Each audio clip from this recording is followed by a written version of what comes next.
Online and on DAB. Talk Radio. We have ways of making you talk. Talk Radio. I cry bullshine. Oh, yes, I cry bullshine every Sunday night at 10 o'clock. Pourquoi? Well, because Howard Hughes is on with all kinds of fruitcakes and Fruit Loops. Now, Howard's coming on the show tonight in about 5 minutes' time. And we'll be calling bullshine. This is Iain Lee. This is Talk Radio. Late night, Iain Lee on Talk Radio. We have ways of making you talk.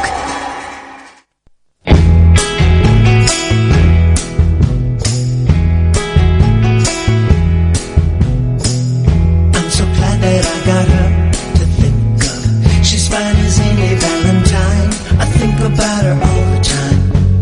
Cross my heart and hope to die. She sends me silly messages and pictures, directing traffic in the mall, or buzzing with some brand new shoes. She never fails to surprise. She makes me laugh. She makes me smile. And I could hang out with her all day and night. She makes me laugh. She makes me cry. And I would like to be with her for a while. I'm so glad that I got her to think of. We'll have a dinner date tonight and play some Scrabble with the guys, and wear our pink party hats. Maybe I should take her on safari. You'll see us wave from our canoe, if that's what she wants to do. Tell me what's wrong with that. She makes me laugh. She makes me smile. And I could hang out with her all day and night. She makes me laugh. She makes me cry. And I would like to be with her for a while. No matter whatever else I do, she's still the girl I should hold on to. No matter whatever else I do, she's still the girl I should hold on to. No matter whatever else I do, she's still the girl. She makes me laugh. She makes me smile.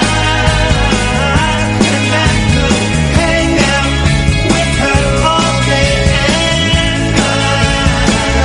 She makes me laugh. She makes me cry. And I would like to be with her for a while.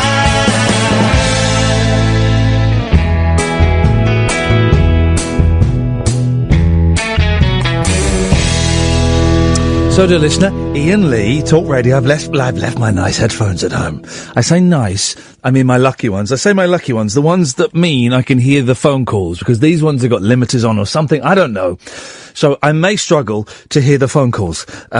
Let's hope not, because we've got a guest on the show tonight. Now, Sunday nights on British radio are moribund. They are deathly dull. They are full of your usual immigrants, Brexit, migrants, Brexit, full of your usual hatred and bile. They were, until about 2 months ago when Talk Radio launched, and there was a genuine stroke of scheduling genius. Right, and I'm not just talking about myself, because on Sunday nights they knew it was a dead slot, right? There was no competition. So the bosses here put in what can only be described as the saviour of Sunday night radio. It's the perfect listen. When I go to bed on a Sunday night, I don't want to hear loads of people hating on refugees and hating on children and women, or men even. I don't want to hear that. I want to hear lunatics talking bullshine. And luckily, that's exactly what we get. Is he still there? Good.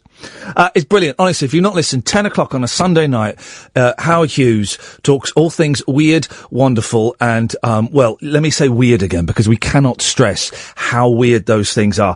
I'm a genuine fan of it, and Howard's on the line now. Evening, Howard. Hello, Ian. Keep talking. I was enjoying that. I love the way you're bigging this up. I mean, the fact of the matter is, Ian, Lee, I always say when he's using my surname. I'm in trouble. That's a term of endearment. I'm doing it in the nicest, softest possible way. But the reason that I'm doing what I'm doing, and I always say what I say on the show, because it's important, that even if only 15% of what you hear, or even 10% of what you hear on that show is true, then that is going to change your world and how you see it. If the other 90% of it is complete bullshine, well, that is another issue. But it's for you as the listener. This is the program that puts you in charge. But where are you getting that 10% figure from? Because I don't even believe that. Now, honestly, I'm using the politicians, facility for numbers to do. Honestly, Howard, I'm glad you've taken this in the spirit it's intended, because we have kind of listening parties online where we listen to your show. I absolutely love it. Honestly, I love it. I think it's such good radio. I think you do such a brilliant job, and I think it's perfect for a Sunday night. The weekend's coming to an end. We've all got work the next day, and your show is wonderful, right? But let's go through some of the bits I've listened to, right? Okay. You're not going to play them to me, are No, you? well... please thanks for reminding me. Not now. The Yeti guy. Ah, yes. Now, what the hell? Come on, man. What the hell was that about? No, that was all okay. And he was talking about Bigfoot, which is this large mythical creature that apparently exhibits itself from Florida all the way over to Russia, where it has a different name but still looks much the same. Yeah. But he was saying all about the origins of this thing and how it is bigger than us and it's primeval and it goes back to a time way before us and they developed separately and it's quite possible for them to exist in the woods. Now, this was all very plausible. And then he got to the point where he said, there may be an extraterrestrial connection here and they may be plotting to take over. I am going to play a clip because I've got that clip. Listen to this. Well, they stay hidden in the woods for some reason and they're bigger, stronger, stealthy, and sapient. So, they're either here to, and I think there's good ones and bad ones, let me get through that out of the way right quick, but they're either here to help us or to war with us. There we go. They're here to help us or to war with us. How did you not panic yourself then? There's a whole army of Sasquatch training themselves to destroy humankind. Well, no, look, you have to take a balanced view of these things. Look, you know that I come from a hard news background. Yes, okay? I do. Yeah, of course. For most of my career, hard news is what Journalist, I've done. 7/7, 9/11, I've done them all. All the numbers. Yeah, all the numbers. I was there, present and correct. I counted them in, I counted them out. This is something completely different, but if you apply the same balance to this that you apply to the mainstream news, then you might be getting somewhere. You've got to apply the filters, okay? Now, what you've just heard, you can either say automatically, what a load of poo, okay? Which is what I can appreciate. Well, exactly, and I can appreciate a lot of people would do that. But you have to think about it. He believes it. Yeah. So what we need to hear, if we're listening to the show, and if we're interested enough to be doing the show, which I am, then we've got to get out of him, why does he believe that? And that's what we went to next. So he's entitled to his view. And the whole idea is, you, as a listener to it, you're entitled to your view, and you've got to extract from it whatever truth or not there may be. How did you get into this out? Because I remember you doing the news. I remember you doing this as well before, but I remember you being a proper serious news reporter. How did you get into doing all this stuff? Oh, boy. Well, look, over my career, I've done it all. I've played records on the radio, done voiceovers, and done, if you want me to do the full commercial, done it all over the years, and loved it all. But I have to say, the more years I did the news, the more I got interested in the alternative stuff, which I'd always had a bit of a, penchant for one way and another. And I started when I did news on the biggest commercial radio breakfast show in London as it was back then, before there was a lot of competition around. We had like 2.5, 3 million listeners. Who was that with? That wasn't with Tarrant, was it? That was with a man called Chris Tarrant, who I've only recently learned to do an impression of, like this, you see. Well done, sir, yeah. In fact, I could call you like this now, but unfortunately for 10 years I worked with him, and I couldn't do the impression at that point. It's only recently that I've got it right. He's dropped off TV now. It's like me. I can do useless impressions. Yes. Well, I think we can both do useless impressions, and you just heard one of them. Yeah. So look, I did all the mainstream stuff, but I also liked on that show with Tarrant to build it, and they gave me a completely, who gets a free hand these days? I got a totally free hand to write whatever I wanted, say whatever I wanted, play whatever I wanted, and the boss ever knew about it was when I was doing it in front of 2.5 million people. Brilliant. No one will ever get that kind of freedom again, and it was of its era, and I loved it. But I started building in the UFOs, the aliens, the conspiracy theories, and one of the very first things I ever did, because I'd heard a man in America talking about it, was the effect of the turn of the millennium. Remember 1999 into 2000? Very vaguely. I was very, very drunk. I was still drinking then, Howard, so very, very drunk.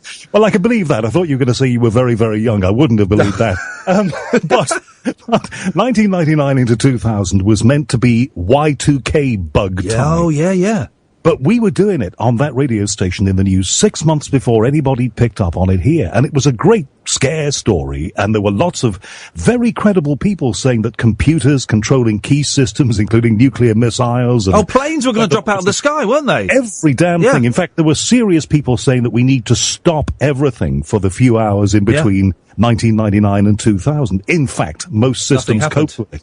Now, if you want to look behind that, then a lot of the people who were saying it's going to be a disaster, a lot of those people later said, well, of course, once we'd prepared the world, they started making changes to systems. You can believe that or not, as the case may be. But I've always been interested in all of those things. And look, space and what may be on distant planets and stuff like that. When I was a kid, when you were a kid, those things were laughed at, okay? The idea that there might be aliens out there and all the rest of it.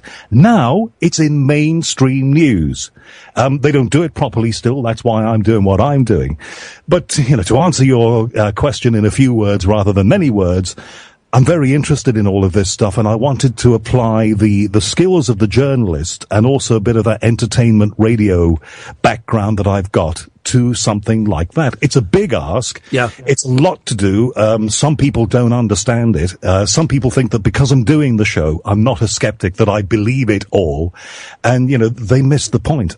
The whole idea is to try and get a handle on whatever truth there might be out there. And whatever truth might be out there is more than you get in mainstream news. Now, UFOs... Oh, yes. I believe in UFO.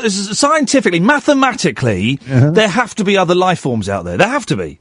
Yes, well, some of them work on radio stations. Well, you're absolutely right. Tell me about it. Have you heard Paul Ross in the morning? No, nobody has. I'm joking. But mathematically, there has to be. And I have seen, you'll think I'm building up to a gag. I'm not at all. Genuinely, I've seen a UFO. I have seen an unidentified flying object. Me and my then girlfriend were stood, I remember we stood on the balcony of our flat, and it was kind of early evening in the summer, and I said, wouldn't it be funny if we saw a UFO?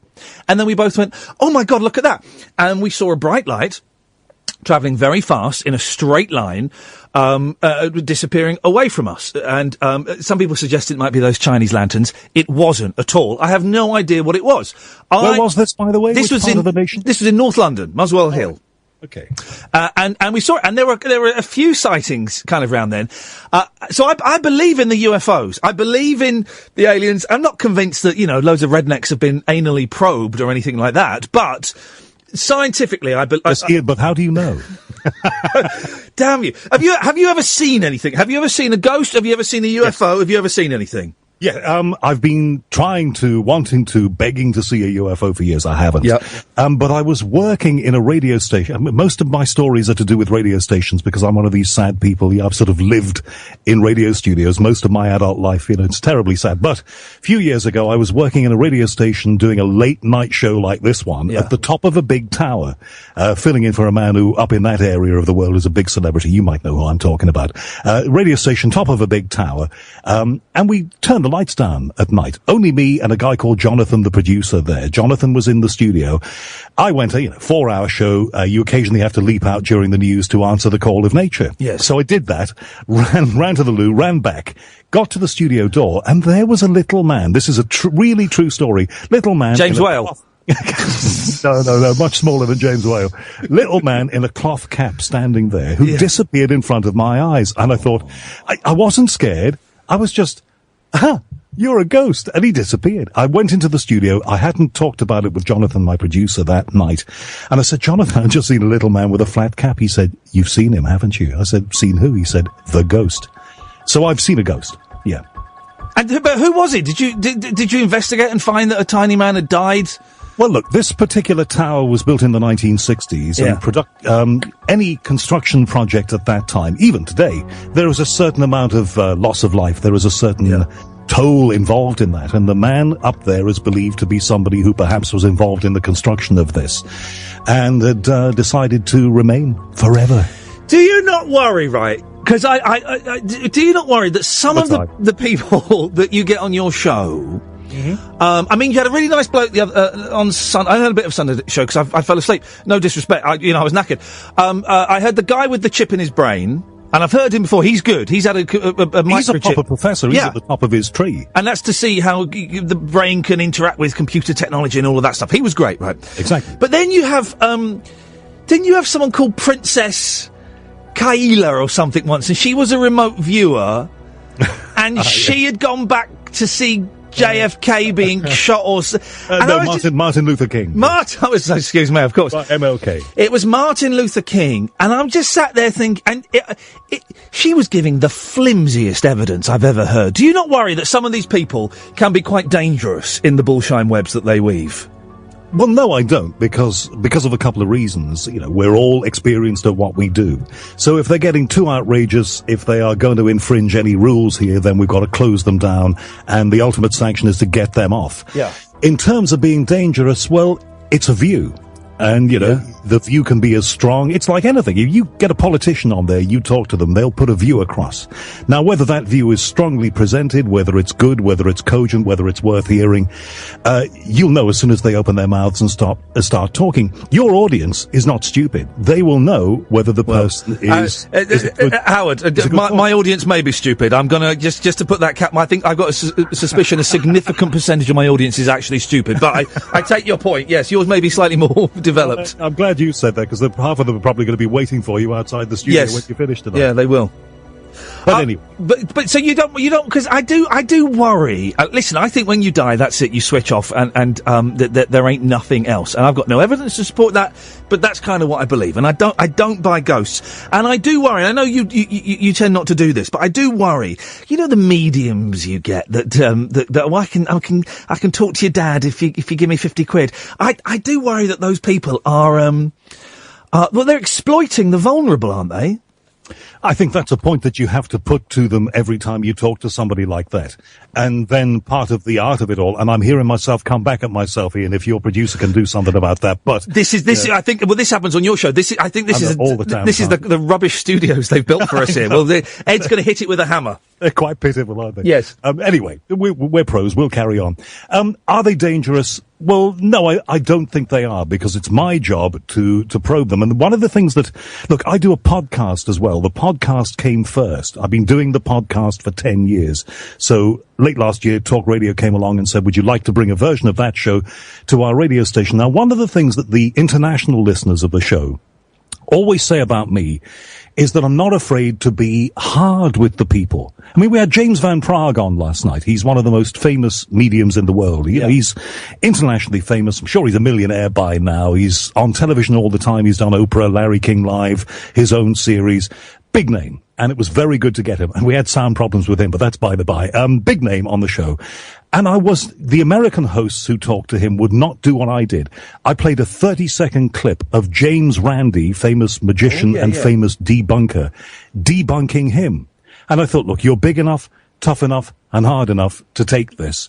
And it's got to be done. Otherwise, we're not being fair.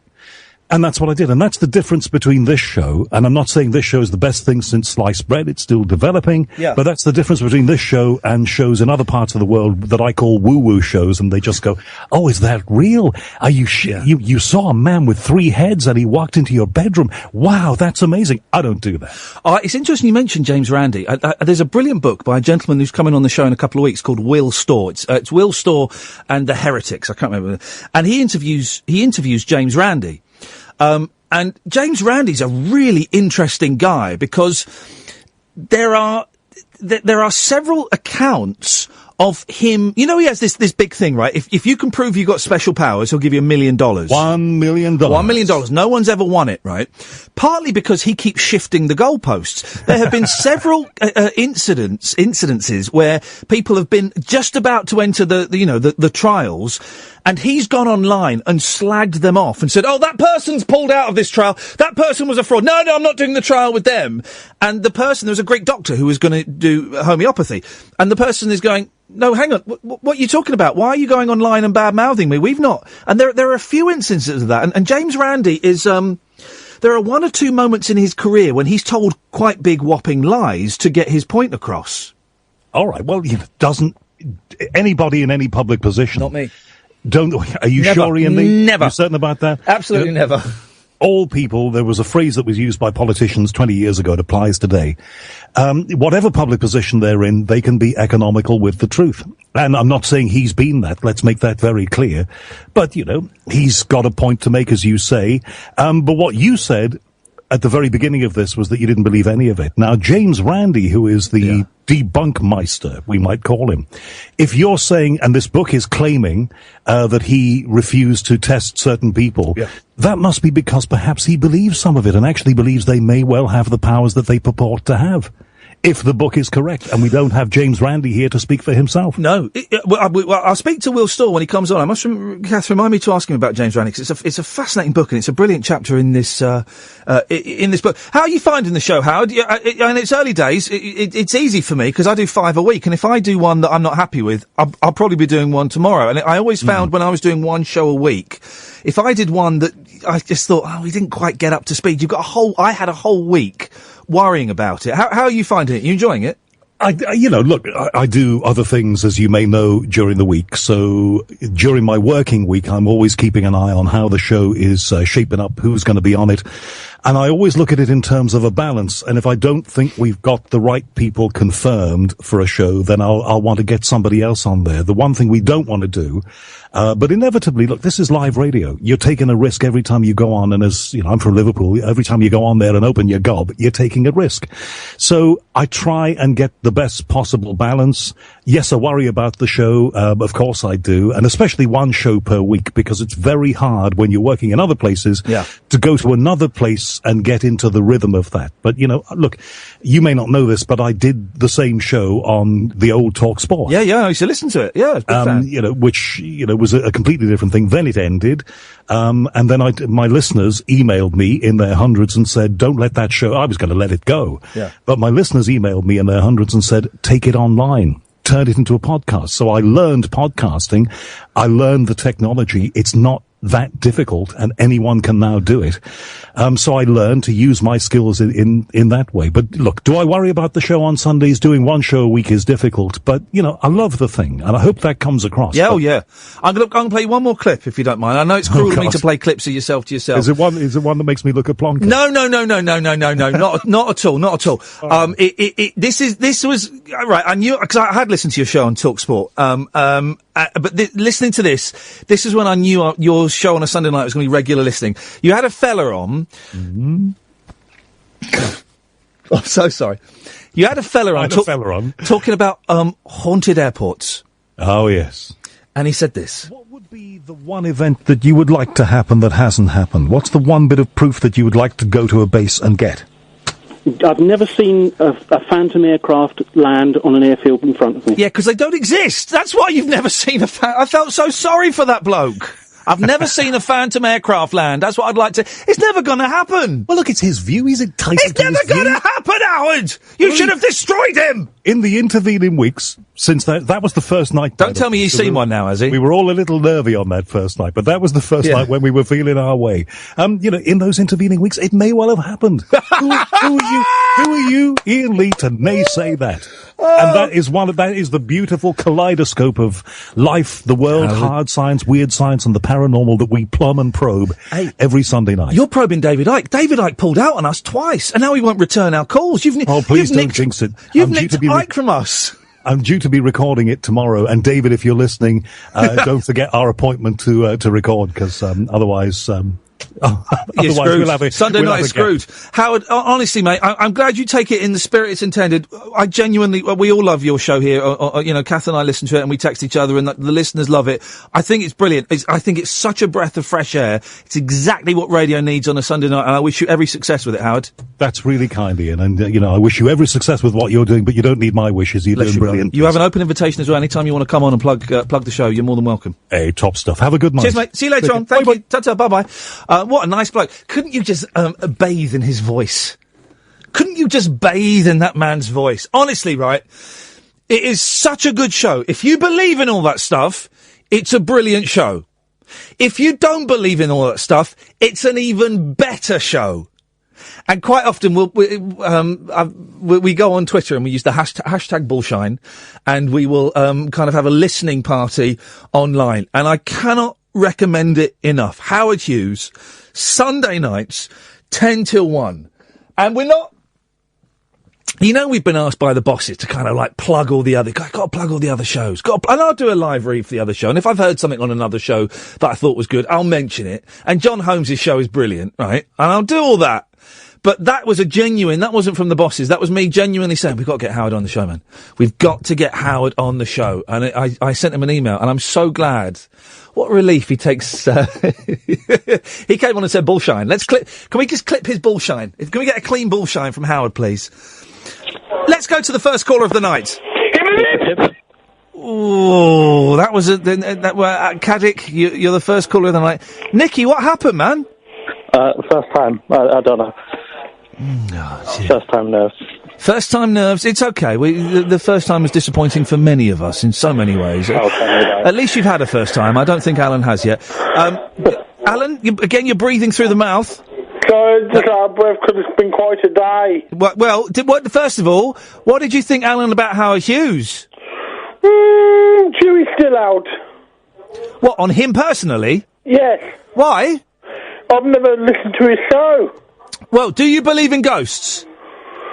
I've seen Ghostbusters 57 times. Hang on a minute. Sorry, for a second I thought I asked you, had you seen ghosts? And you said, do you believe in ghosts? And you said you'd seen Ghostbusters 57 times? Yes, the original. How many times have you seen Ghostbusters 2? Every time you call a quiz show. Okay. Right. Alan, Nicky, I need to clean my soul out. I'll be back after this. Right. So, who's got the radio on? Not me. Nicky? No, not me. Shh, be quiet. Who's that?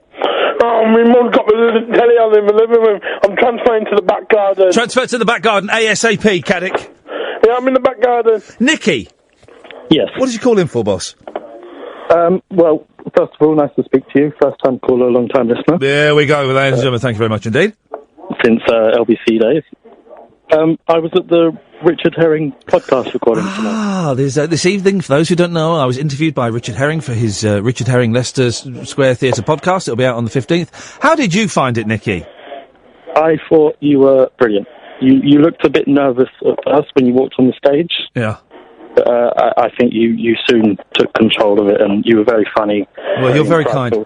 Here's I hated it. Yeah, you said as much. I actually saw you afterwards.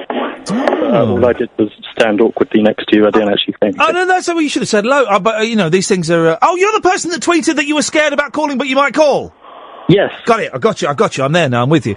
Well, listen, thank you so much for coming down. I found it really stressful. Richard, it turns out, is a very, very nice guy, and I got there very early, and we hung out, and he was a very, very nice gentleman, and we got on very well.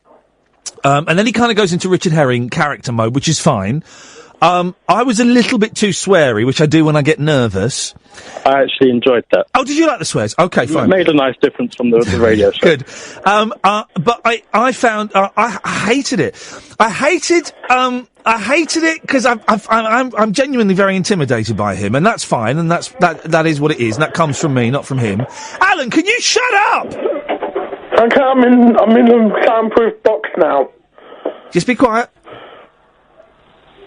I can still hear the telly. That's not soundproof. Well, it's these thin walls I'm in. What? It's these thin walls. Right. Okay. Right. I need to get some... Right, hang on. Alan, where have you gone? Yes, Alan? Hello? Yeah, I'm here. Hang on. Nicky, are you still there? Yeah, I'm still here. I heard a third voice. Hello? Who's that? Hello? Hello? Excuse me? Who's that? Who's that? Who's that? That's what Lee? I'm asking you. Lee, is that you? Right. What is this? This is the Ian Lee show. Yes, it's in here, Luca, but who are you? Yes, well, who are you? Well, I'm Alan, first caller of the night. What are you ringing about, Alan? I don't know, Ian hasn't asked me yet. Oh, right, so you just rang up on spec to make sure that he asked you what you wanted, yeah? Yeah. But he hasn't asked me yet, because he asked Nicky, who was too nervous to call, but he has called, but he's caller number 2, and you're caller number 3. Okay, well, that's the logistics of it all. Fantastic, lovely. What do you want to speak about? I don't know. Because what do you want to talk about? Brexit. We're not doing the EU referendum. I am. I'm doing it. Well, are you in or are you out? Right, now, right. Angelos, hang on a second. Is that Angelos? Yes, it's Angelos, yes. Calimera? Angelos? Hello? Calimera? Yes. Ticanis? Calimera, yes. Yes. You've been trolling me online tonight, haven't you? I've been trolling you, mate. I've been trying to get you engaged in a conversation, a debate, and trying to get your opinion on something, but you're very reluctant to express any sort of opinion. How can I ring in? I need to talk about Brexit. Yes? I won't be silenced on Brexit. I won't be. Will you be? I won't Will you be? I won't be, but I will be silencing you on Brexit. Oh, right, well, okay. Well, let's find out. Alan! So I apologise for my dad language. Was that your dad effing, using the F word? Yeah. Flipping heck. We're having a... Nicky, are you still there? I'm still here. Sorry if I'm quiet. Hello, Nicky. Still a bit nervous. Hello. Nicky's nervous, Angelos. Go, just, you know... Don't worry, Nicky.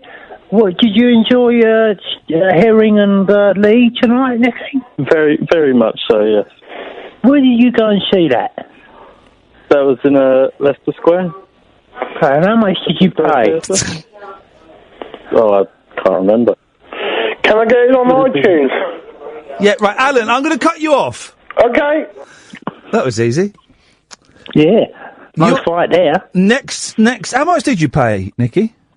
It was somewhere around £15 plus. Yeah, I thought that's what you would have paid to see that. Yeah.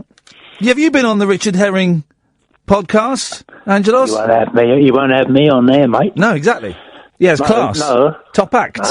Yeah. No, because he is intimidated by me in the same way that you is intimidated by him. But yet you're intimidated by me. So that's like that picture of the stairs that go up but down at the same time. That's it. Yeah, Escher. Bless you. Thank you. Next tweet. Yeah, go on then. So this is addressed to me.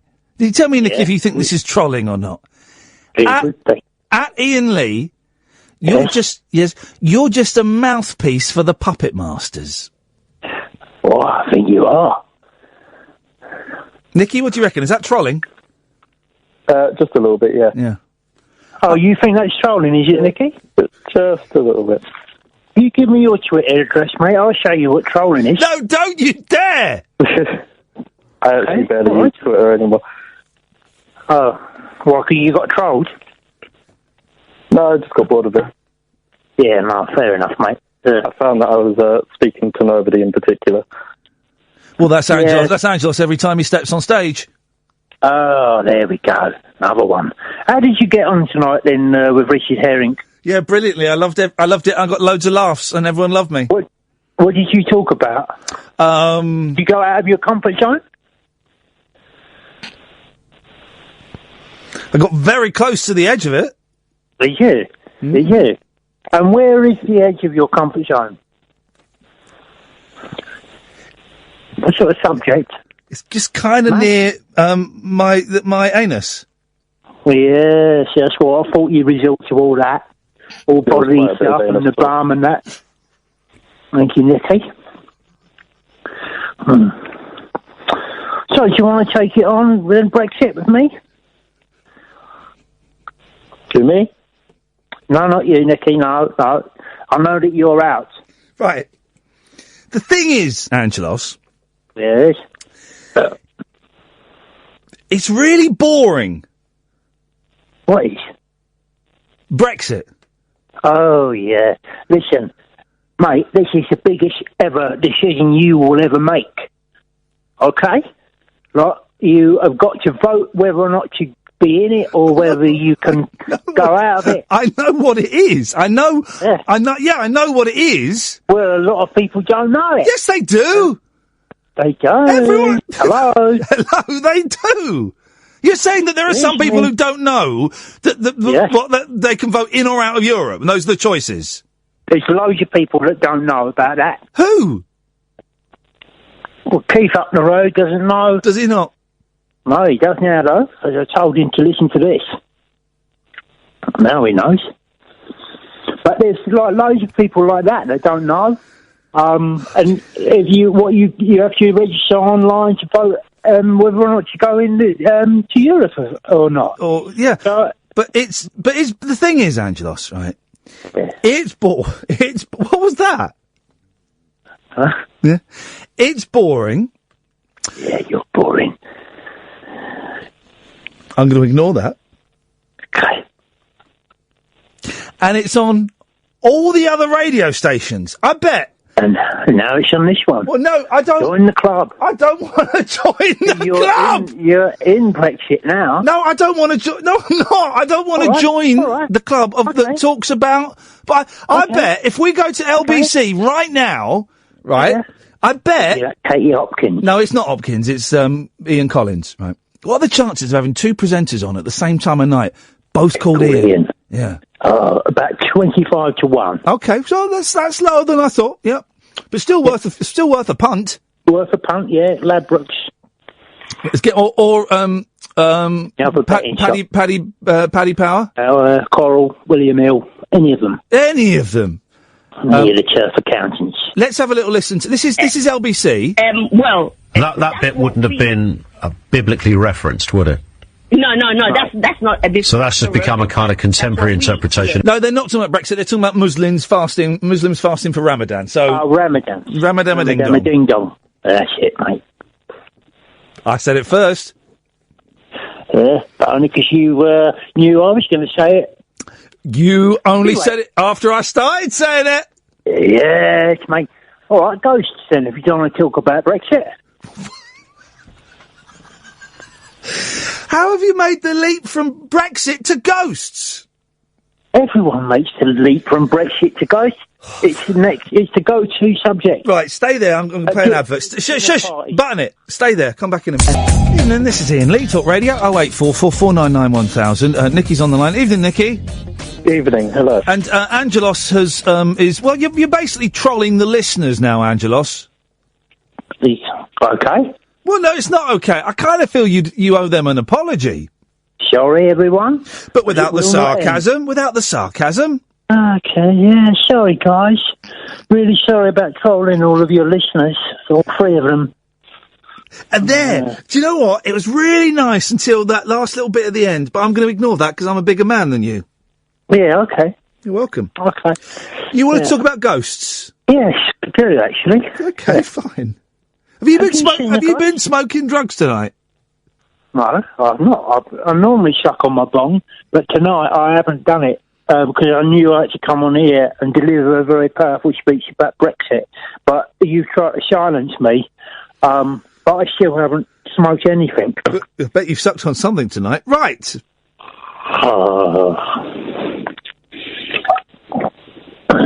What was that? I think. So, come on then. What? Come on then, what? Well, ghosts, isn't it? Yes. Is this part of the zeitgeists? Yes, it is. It's all, everyone's banging on about ghosts at the moment. Who? All the people. What, have you seen one? No, because they don't exist. Oh, says you. Yeah, well, yes, I do. I've seen one. Okay, why don't you tell us about... Would you like me to play some spooky music to slightly detract from your point? Don't worry about...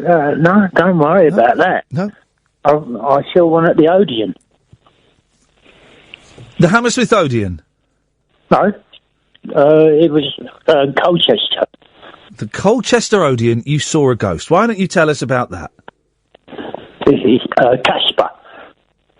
The movie? Yeah. No. I saw a ghost once. Where? It was the ghost of that joke, because I just saw it die and disappear up to heaven. Oh, right. Well, that's how you're treating your customers, is it? I mean, what do you expect from that? That's worse material than Barry comes up with. I saw a ghost. Oh, God, where did he come from? I saw a ghost. Would you look in the mirror? Oh, that's nice, isn't it? All right, Hello, Angelos. Barry. Yes, All right, mate. mate. Yes.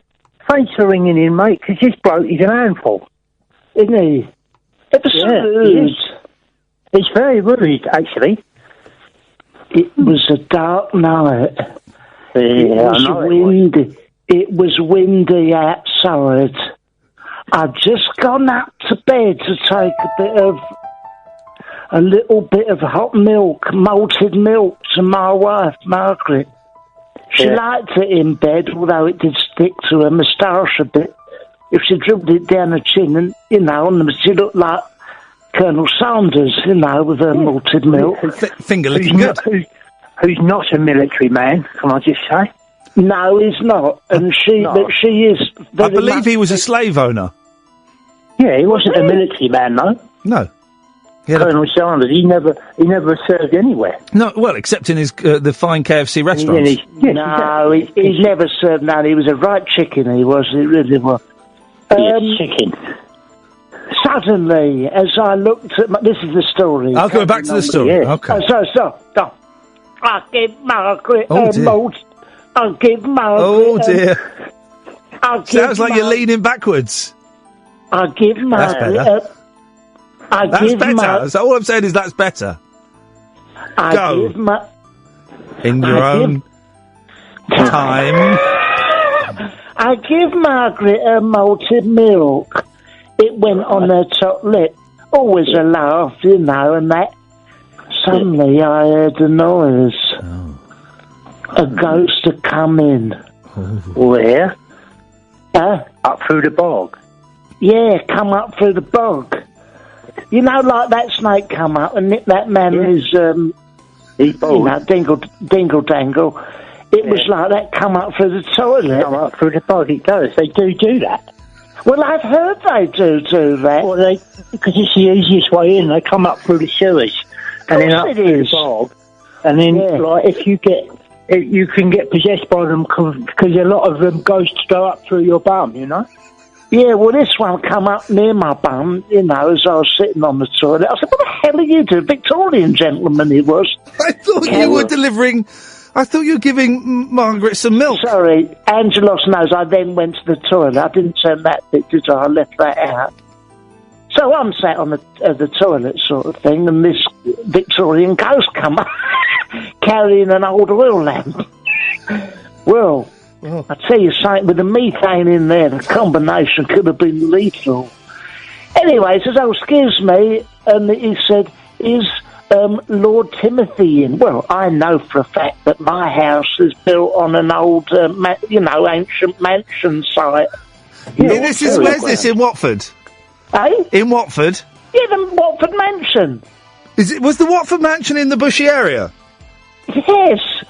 So was this fellow when he come up between my legs and all. Anyway. He's also on a Native American Indian burial ground as well, isn't it? Your house is built. Oh, tell him when you saw that ghost round my house, the Indian fella. The Red Indian. I was just making a pot noodle in the kitchen, wasn't I? Yeah. Yeah, and I just put all the water into the pot, and I'd gone up a bit. I'd gone a bit too much over the over the line, didn't I? Yeah, that's it. And sure enough, I thought, oh Christ, I'll have to get rid of some of that water, you know. So I went over to the sink, and I just started pouring the water down the sink because I put too much in the noodle. The powdered water. Yeah, and I hear this like noise like that. I thought, what's that? Who's that? You know? Yeah. And I pour a bit more water down the plug. I say, anyway, this like septic spirit type thing.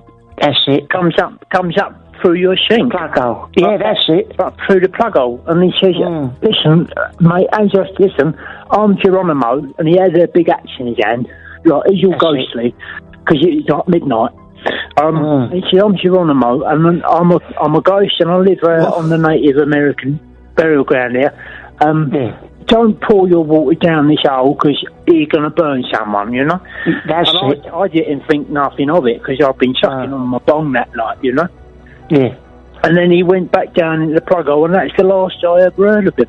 Until I spoke to you about it, and you said, yeah, he's been knocking around. Oh, he's been knocking around for ages. Can you just finish what you were saying?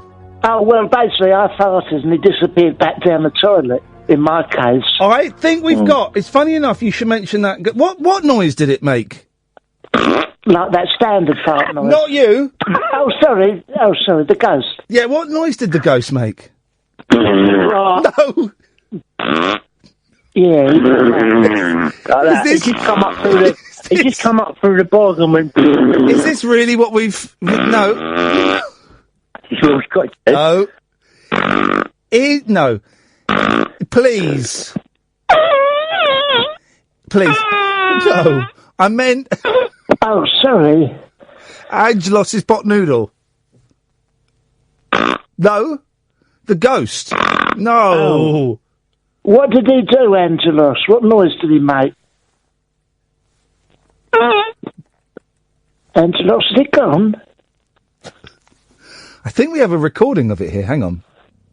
Taimata Hawaka, Tangai Hangai Kawaii, Ayutamati Apoka I, when you are Kaitan.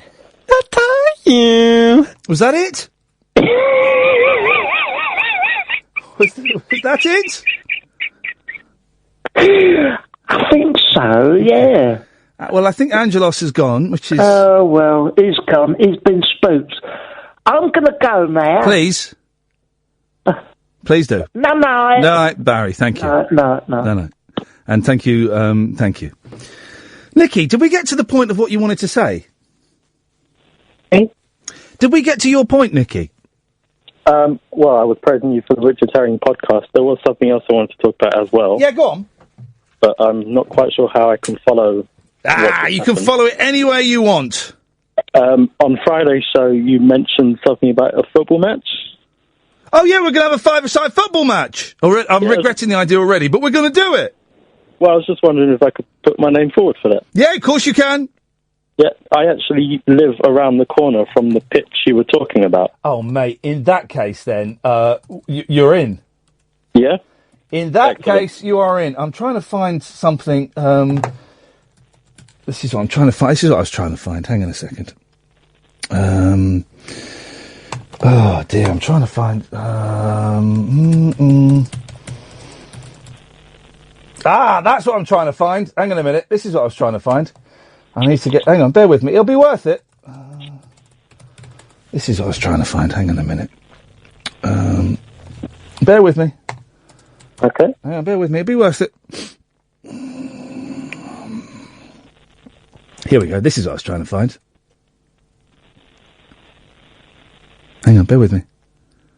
No, that's not it. Hang on, bear with me. It'll be worth it. This is what I was trying to find. Oh. Hang on, bear with me, Nikki. Barry? This. That's what I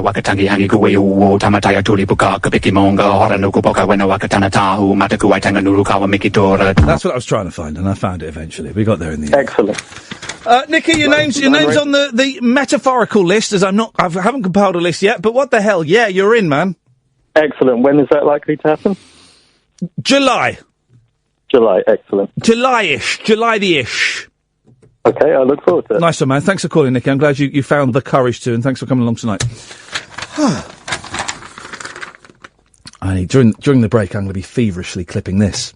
Tamata wakatangi hangi kuwe uo tamataya tuli buka kapiki monga hora nuku boka wena wakatana tahu mataku waitanga nuru kawa mikitora. That's what I'm going to be looking for. Well, that's an hour of radio. Cup of tea's arrived. That's an hour of radio. Literally no idea what happened. And you know what? We don't need to know what happened. It just happened, and that's all groovy. Kyle, Jim, Callum, I can see you there, and I see you've been waiting for a while. We'll get you in the next hour. 0844 499 1000 is the telephone number. If you want to give us a call, you're more than welcome to. We call you back for the first 2 hours of the show. Then after midnight, it changes a little bit, and we don't. Then straight to air. I'll explain it all nearer the time.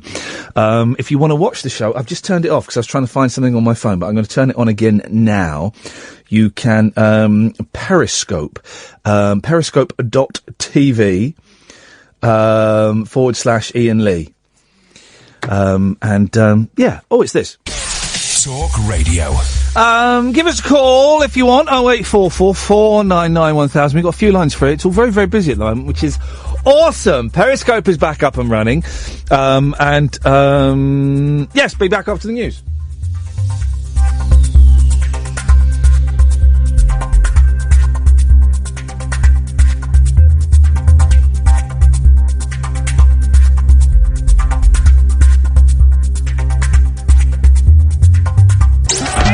Late night, Iain Lee on Talk Radio. We have ways of making you talk.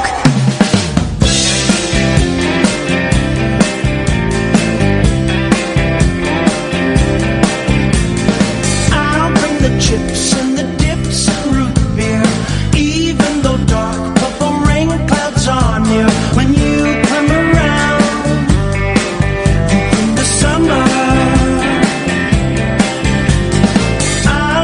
Basket and blanket out me, even the weathermen say they'll be asleep. When you come around, you bring the summer. Summer for a sad old snowman freezing in his room. Summer from your clear blue skies will melt away the winter's gloom.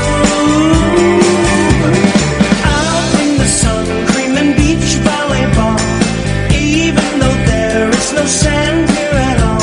When you come around, you bring the summer.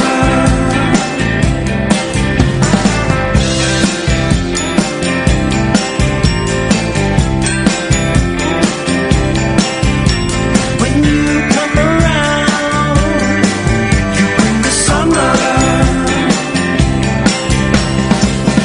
Summer for a sad old Jack Frost trying to warm his toes. Summer from your golden smile will paint the snowdrops pinky rose. The birds and the bees will fly around me, even though we're deep in January. When you come around, you bring the summer. I know with one bound, you bring the summer. When you come around,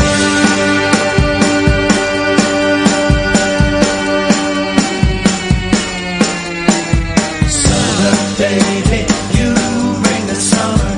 You bring the summer around. Summer baby, you bring the summer. You bring the summer around. Summer baby, you bring the summer. You bring the summer around. Summer baby, you bring the summer. You bring the summer around. Well, what a start to the show. We've had Howard Hughes, King of the Bullshine, on. We've had Angelos banging on. Well, listen, the reason we don't want to talk about Brexit, right, is because there are rules. We could talk about Brexit, right? We could. Right? There are strict rules we'd have to follow. Right? And I couldn't express an opinion. And, I mean, it'd be boring. That's the thing, right? It's on all the... LBC are literally creaming their pants over Brexit. It's all... This is the most important decision Britain will ever face. Flipping it, it's boring. Honestly, it's boring. Dull, dull, dull. So, Angelos, I think I destroyed you there. I'm always slightly reluctant to suggest you call in with your ghost stories, because what will happen is some nice people will phone up and tell me about the time they think they saw a ghost, and I'll be too nice to go, no, you didn't. You didn't. It didn't happen. You've made it up. I'll be too nice to say that, you see. They'll think that they've seen one, but it doesn't happen. There's no such thing as ghosts. Callum, there's no such thing as ghosts, is there? Oh, hang on. Hello, Callum. Hip, hip, hip. Hip? What? Hello? Say it, I remembered it. Say it again? Hip, hip, hip. What? Hip, hip, hip. Say it one more time. Hip, hip, hip. Yeah, I'll give you that. Yeah, go on then. Yeah, you've got it.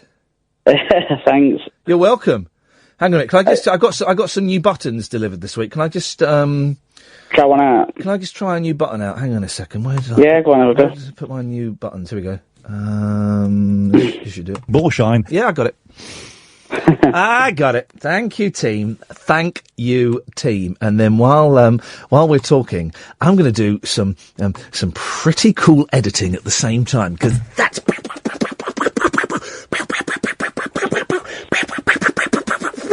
is how good I am. And I'm going to be doing the editing so well that none of you will even notice that I'm doing the editing. That's how good I am at radio, at computers, and at editing on computers during radio for two radios. That you won't even know that I'm doing it, Callum. And then I'll play you a clip afterwards, right? And it will have been editing, and it would have taken any of the kids that work here, it would have taken them a week to do it, partly because they're off their mash on, I don't know, marijuana or something. You won't even notice that I am doing it, because I am the master editor. What did you call in for, Callum? A bit about ghosts, but also about spirits and things like that, and about ascension. Yeah. First of all, human body, same for man or woman or animals and things like that. It weighs 26 grams of soul, and when you die, it was what? It's 26 grams. I thought it was 20. Is it 21 grams? They thought it was. They were reading it at 5 grams Sheffield too short. University. Yeah. It's on Google. Yeah. But whatever, when your physically body stops working, that goes straight away, and you either stop it or sound up. Ascending lift into the next bit. Hang on a minute, I'm editing, but not. Hang on, you can hear I'm editing. Hang on. I'm just editing. Hang on, I'm just editing. I'm just editing. Hang on, I'm just editing. Just editing. Just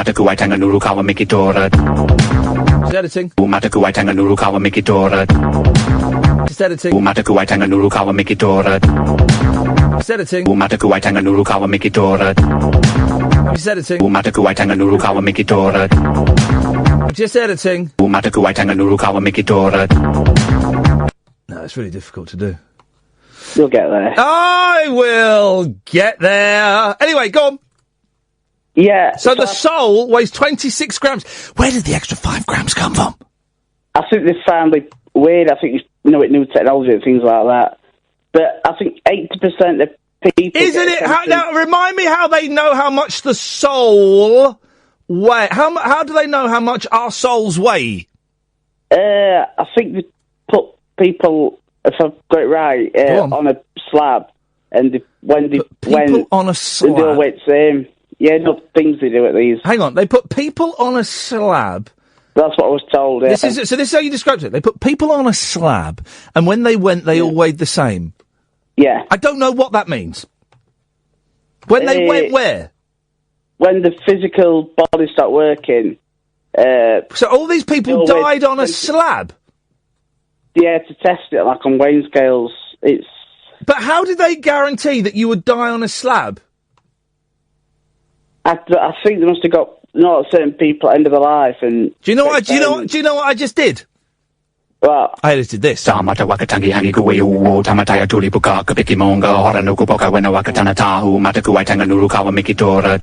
Can you say it? Oh, no. We're about to have the best phone-in I've ever done. Part 2. Yeah. Who can phone up and who can say... Do you want to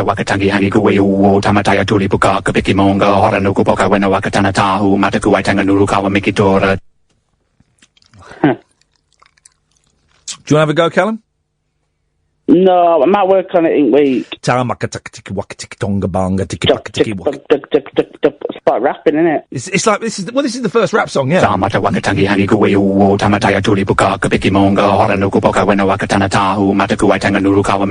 It's a place in New Zealand. It's a place name in New Zealand. Yeah. It's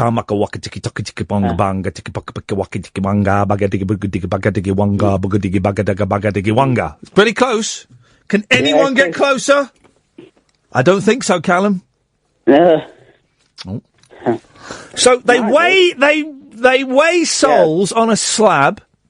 Yeah. 26 grams of soul. So when I've heard this, when you're alive, when you die, you're 26 grams.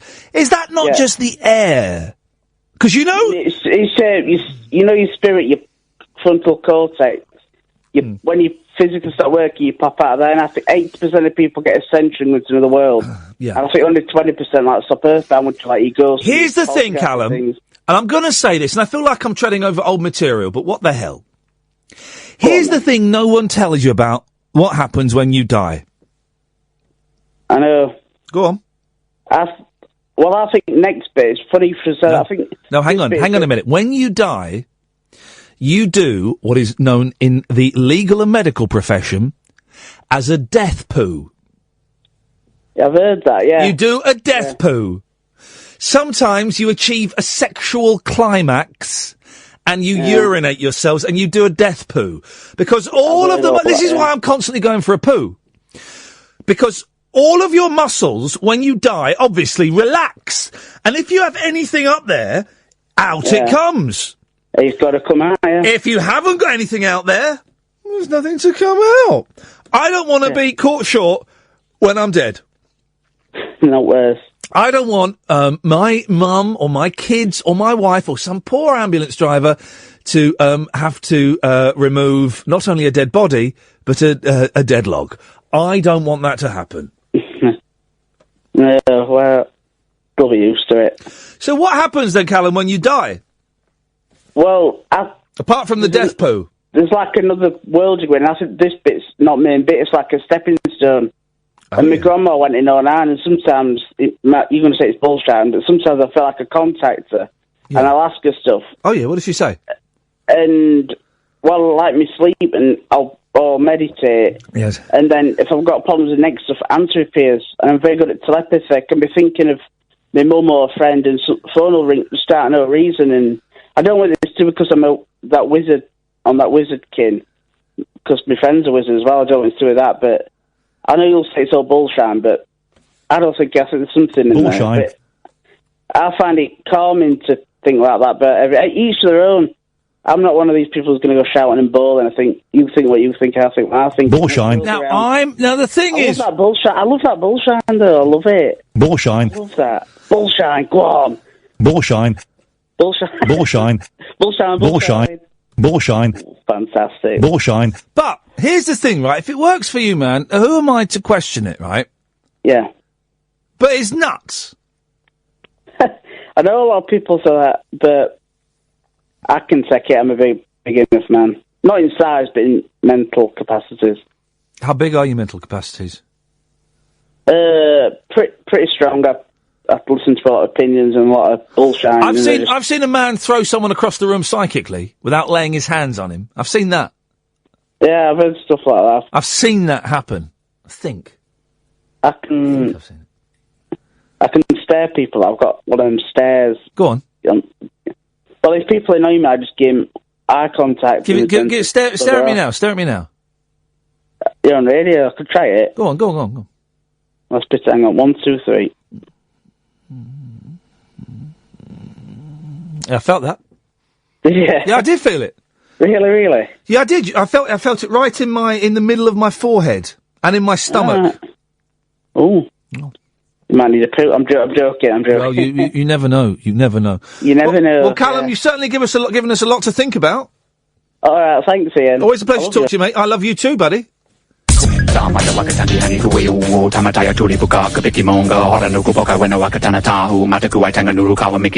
If you can say it, I'll give you, yeah. Yes, Kyle. Oh, there you are. Yes, you okay? Yes, that my desk has been fixed, and I keep forgetting. I've become lazy and bloated over the weekend, Kyle, and I keep forgetting my desk has been fixed after some idiot poured tea down it. What kind of idiot would do that, ruining it for everybody? So I sit here and I say yes to people, and they're not talking, and I'm getting furious, and it turns out it's my fault because I've not put the fader up. Oh, was it you that messed it up? Let's not discuss that on air. Okay. What you got for us, Carl? I've got a question about Brexit. I was hoping to speak to Angelos, actually, but it's so boring. And I made the mistake, right, of making a joke-ish on Twitter today, right? I said, on June the 24th, whether we vote to stay in or we vote to leave, surely Nigel Farage will be surplus to requirements, right? Well, some people got the joke. Yeah. Well, no, actually, Ian, he won't, because he represents what 45% of the country think. Sorry, what? And then I had someone who was particularly strongly in favour of one, either in or out, going, I like your show, Ian, but you're out of order on this. I went, what? You're out of order on this. And then I had a cabbie saying, why do you lefties think that everyone on the right is a bigot? I said, I didn't say that! So the lesson is, don't make jokes on Twitter. No, because people misconstrue them. People misconstrue them, man. Hey, I wrote the 3rd chapter of my book today. How did that go? I thought you'd done 3 already. No, I've done 2, and I've done chapter 3 today. I started it yesterday, wrote it in 2 days. If I can do a chapter in 2 days, this book is going to get sorted.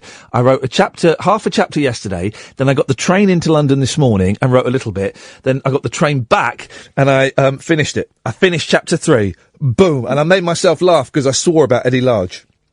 Which book is this? Because you have 3 on the go, don't you? Well, yes, I do. This is the book. Oh. I don't want to go into too much detail. It's not an it's kind of an autobiography, but without any of the boring bits that you get in autobiographies, right? It's just, you get straight into the meat, and it's meat, all the way through. It's not even a roller coaster of a ride.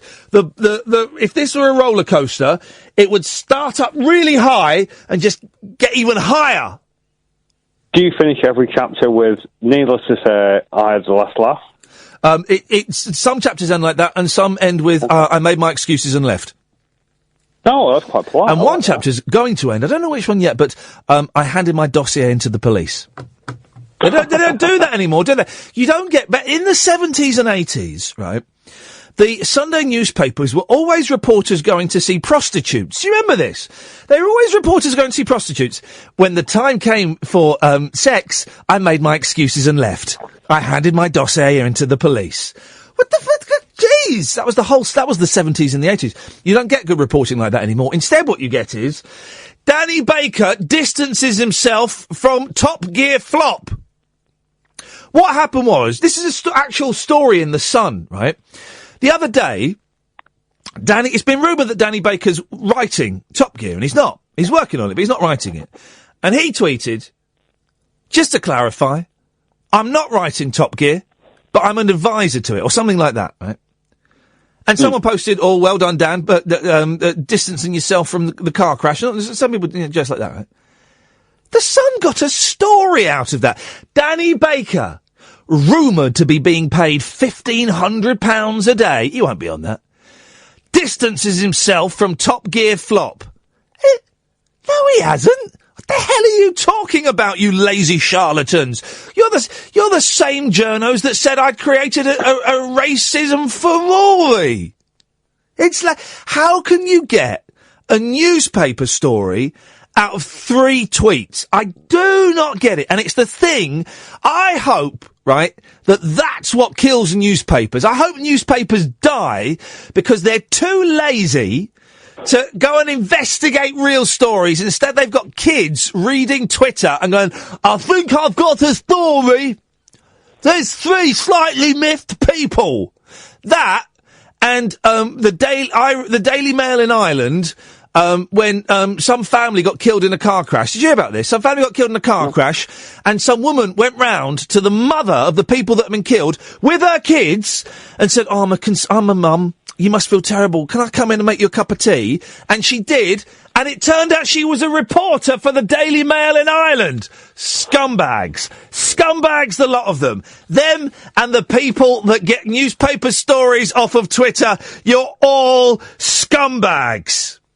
I'll tell you a good story in the papers, though, actually. Let me, this is a brilliant story, right?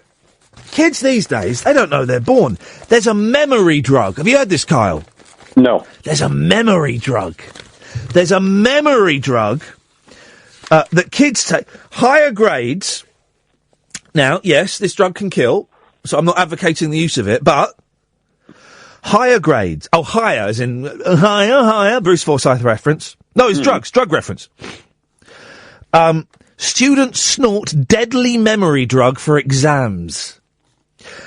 A danger drug that exam students claim boosts memory is sweeping university.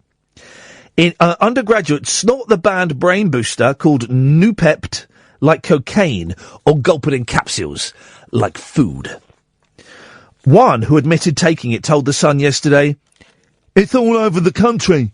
In London at UCL, at Bath, Bristol, Newcastle," and then they just list loads of different parts of the country. Okay. The 22-year-old sociology student called Mike from Leamington Spa, Warwickshire, said, "It's definitely helped my exams. Universities are aware of it. Quite a few have considered drug testing before exams." Fellow user John, 21, a third-year film and literature student from Newport, South Wales, says, "It helped me work harder and with more creativity." So I'm a bit baffled about where your accent was from. Then was that a generic sort of student accent? Yeah. That's what happened. That's the accent of a Nupepter. If you're a Nupepter, this is the name of the drug, Nupep. You've forgotten already. You need this drug. I would never advocate the use of drugs, but you need this drug. Obviously you don't. It's illegal. But you need this drug. Nupept. Better than Olpept. Better than Nopept. Nupept. Did you remember to take some? Don't know? Then you need Nupept. The memory drug. Can you get it from America? Get it from the dark web, don't you? Same place that paedophile hung out in. The dark web. Dark web. Is that a thing? Is that a thing? The dark web? Yeah. Yeah, I can go on the dark web now. I've got the browser to go on the dark web. You need a browser. I wouldn't do that at work, Ian. No, it's on my laptop, don't matter. Got loads of stuff on there I don't want people to see, so, you know, me going on the dark web. The dark web is a thing, right? But I don't understand it. I'm about to sound like the BBC talking about something they don't understand because I'm an idiot and they're idiots, right? So I've been on the dark web. You need a special browser. So I've downloaded a thing called Tor, right? The Onion. It's called the Onion Ring. And this is a Victoria Derbyshire, when she was still on the BBC. They did a whole episode. They did 2 episodes that blew my mind. One, where they went live on the dark web, and 2, where she watched a man snap a mouse's neck. Oh. Ah. You're about to snap a mouse's neck. Away you go. No, I do remember on the BBC a couple of years back, they showed a news report when they were talking about the rise of crystal meth. Yeah. And they said it's quite easy to manufacture. using things you find in any sort of household kitchen. Yeah. But they never told you what the ingredients were. Well, that's So outrageous. I'd probably give that a go. That is outrageous, and that's why I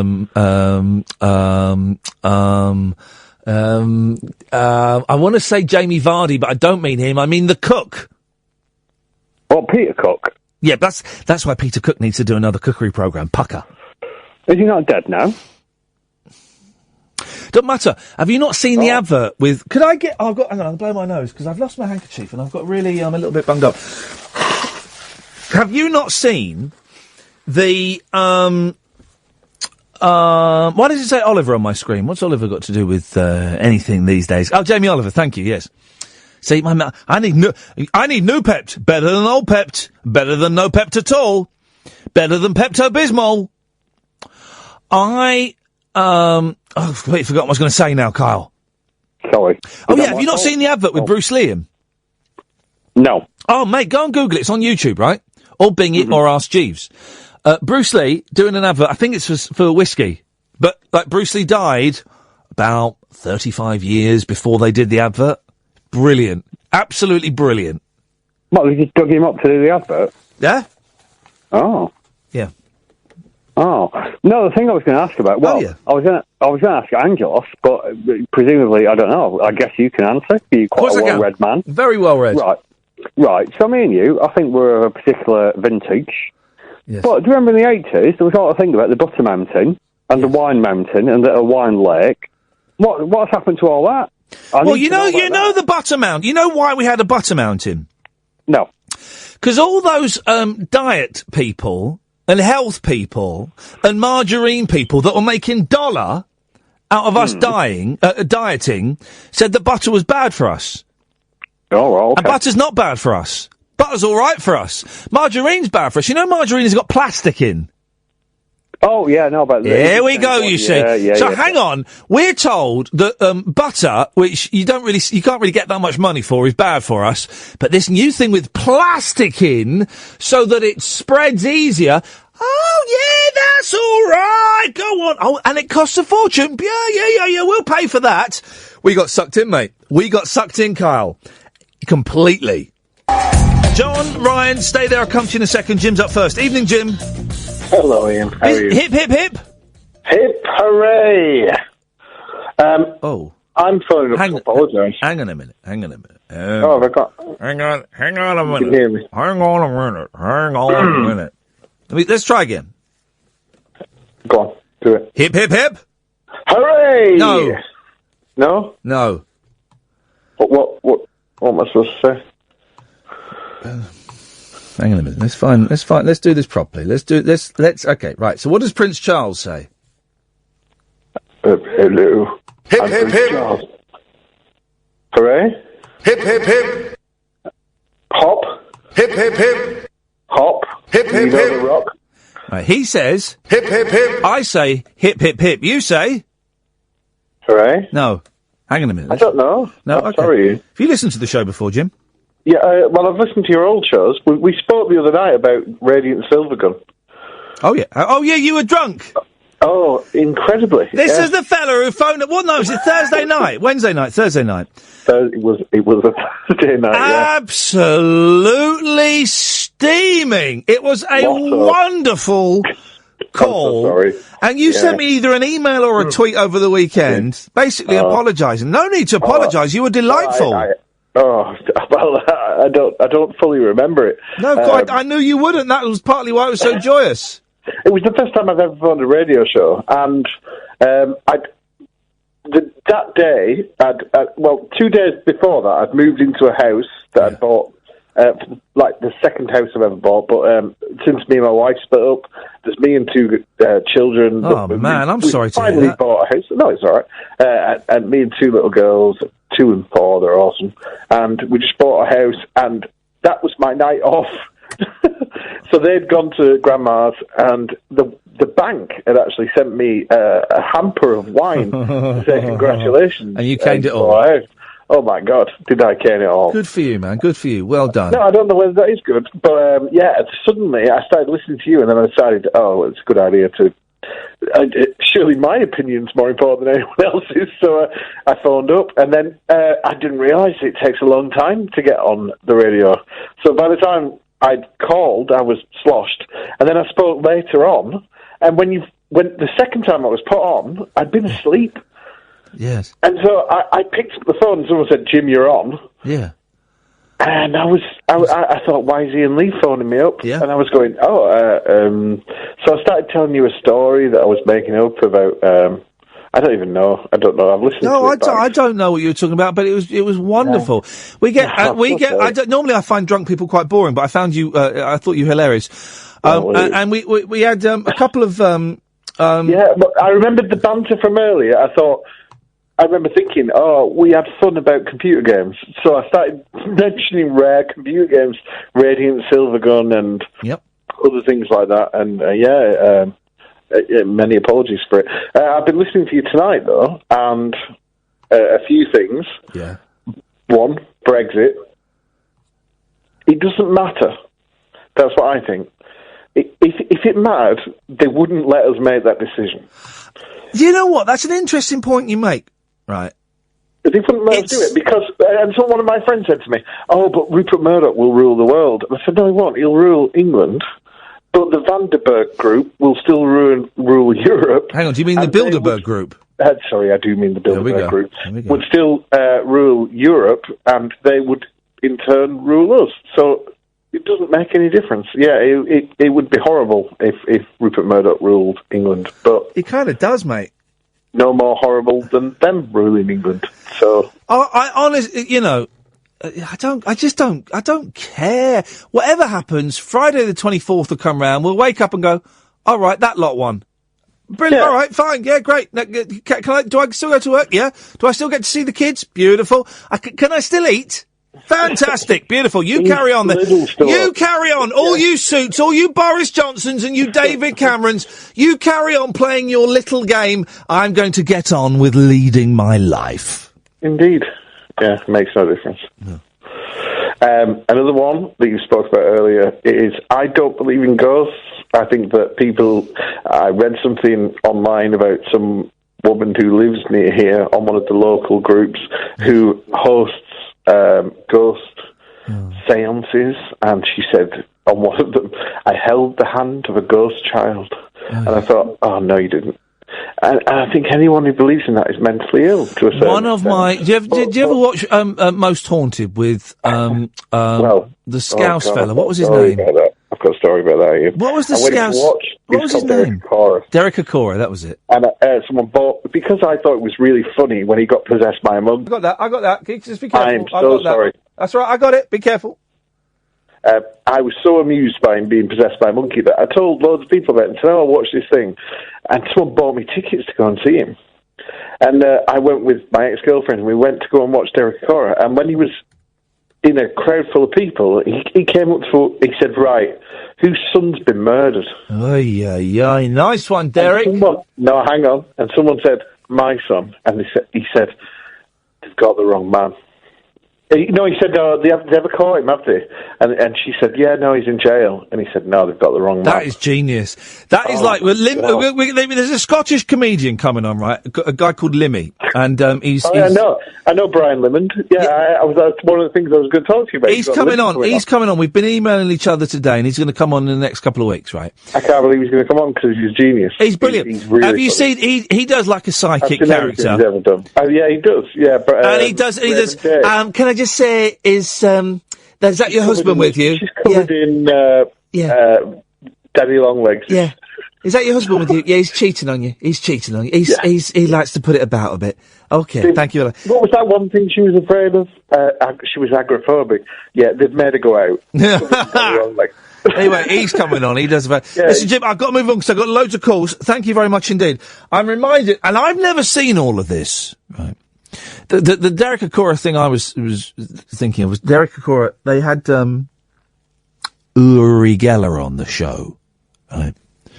And both of them, I've met Uri, and he's a nice guy, but bent a spoon for me, chucked it away, which is I regret. But they were both trying to outdo each other in the bullshine stakes. So they were in like a basement, and Derek Akora's going, well, yeah, there's a young girl, and she was murdered down here. And then he goes, oh, yes, I can see her. She is crawling on the floor. She has had her throat slit. And Derek's going, yeah, there's blood everywhere. Oh, it's bloody horrible. And she's had her hair, they've shaved all her hair off. Yes, and her legs are broken. I just think it flipping at you two. There's a brilliant episode. I don't know what this bit is, so let's see. There's a brilliant episode of Most Haunted with Girls Aloud on. It's wonderful. I'm just going to play a clip. Let's keep our fingers crossed it's clean. I've got another dump left. Well, I want to stop. We'll stop it there. That's Cheryl Cole. And she's not even crapping us, guys. Something just touched her arm, but we didn't see anything. Yes, John! Hi, Ian. How you going? You all right? I'm all right, thank you. Good stuff. Did you order that book I was talking to you about last time I was on, the Paul Britton one, Jigsaw Man? Oh, I've ordered it. It's arrived. I've not had a chance to read it. I've got a big pile of books that I'm going to get. I need to get through first. But yeah, I've got it. It's at home. I know exactly. It's one of the few books I know exactly where it is. I was looking for my Will Storr versus the Supernatural tonight, which I bought years ago. I can't find it. I must have chucked it out or lent it. So I bought it on Amazon for a penny. Well, Supernatural, spooky. It could have gone somewhere. Yeah, it could have gone somewhere. You know, those books aren't really a penny, because you've got to pay £2.80 postage. You got the postage, innit? It don't cost £2.80 to post a small paperback like that. That's ridiculous. It's a con, mate. It's a con, exactly. And there's one company, right, Zovastocks, where I buy lots of CDs from, because you can get loads of CDs. You can get CDs literally for a penny, right? And the postage, I think, is £1.65, which I think is all right. But if you then order 10 CDs from them, you can't do multiple package. You've got to pay £1.65 10 times. No, that's a racket. That seems a bit off to me. Isn't it? Yeah. And there's no way of contacting them to say, look, I'm buying 10 CDs. Obviously it'll be more than £1.65, but it'll be less than £16.50. Can you put them in one big jiffy bag and just let me, it don't matter if they turn up a bit battered, as long as they play, I don't really care. Could you just let me know, would that be a £5? No, that's where the money is. That's where they've got you. It's where the money is, man. And on eBay, now you can't make up your own postage on eBay.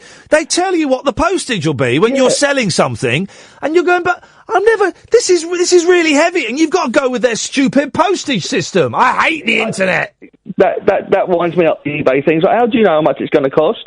I don't know how much it weighs. You haven't got a clue. You haven't got a clue. eBay. It's like an estimated electricity bill. You can't just guess it, can you? Oh, we've had severely underestimated electricity and gas bills for the last 4 or 5 months, right? Which is great. It means I'm quid's in. It also means at some point I'm going to get a massive bill. They're going to sting you. They are going to sting me. Yeah. They and they're not as quick. They're not as they'll get you quicker than when they owe you money. Oh yes, they will, my friend. Yeah. Oh yes, they will, John. Yeah.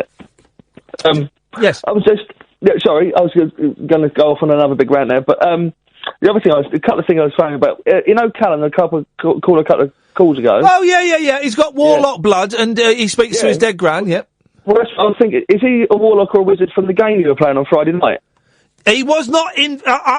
He wasn't part of that game.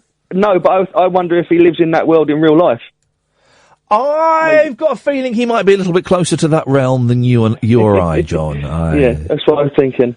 I wish I were, but unfortunately, sometimes it'd be nice to be there, wouldn't it? Oh, all the time, man. Here's the thing, kids. Right now, you're back at school, right? Real life sucks. It sucks. Oh, Kath, I've not told you where I might be going, but I'm not going to say it on the air because I got a phone call from my agent today, right, who said, are you free in for 10 days in a certain month? I went, yeah. He went, would you fancy going to this place in a foreign country? I went, yeah. He went, all right, well, the company and they're keen on you. They said the company's keen on you. What that means is you won't get it. Richard Bacon will get it. But still, there's a chance, John. There's a chance I might be going to a foreign country. And if we can work out a way, I might even be doing the show from that foreign country. Sorry, Kath, you can't come. Ooh. Oh, that's a blow. Ed, you can come. Yeah, of course you can, man. Yeah, it is a blow, and that's interesting because that's what might be happening to me in that foreign country. No, I don't mean it like that. I don't mean it like that. I don't mean it. Did we get to your point? What I was going to say was I've got it was leading on from the Howard thing from the beginning of the show. Oh, he's good, isn't he, Howard Hughes? He's really good. Yeah, I don't believe in the ball sign. No. But when I was a kid, crazy kid, we did a Ouija board. Yeah. Won't go into the whole story about that thing, but we did the thing, and like I said, I didn't believe in it. Walked off from the day, went back home, went to bed, and I sort of woke up in the middle of the night thinking something odd is happening. Yeah. And I got the biggest shock of my life. Oh yeah. There's a big white thing on my door in the shape of a body. I did the biggest death poo in the world. Hang on, you can't do you can only do a death poo if you die. Well, I thought I did. That's the thing. Wow. Scream the house down, blue murder. Everyone, all the lights come up. Everyone runs into my bedroom. What's wrong? What's wrong? I was like, there's something there. There's something on the door. There's something hanging in my room.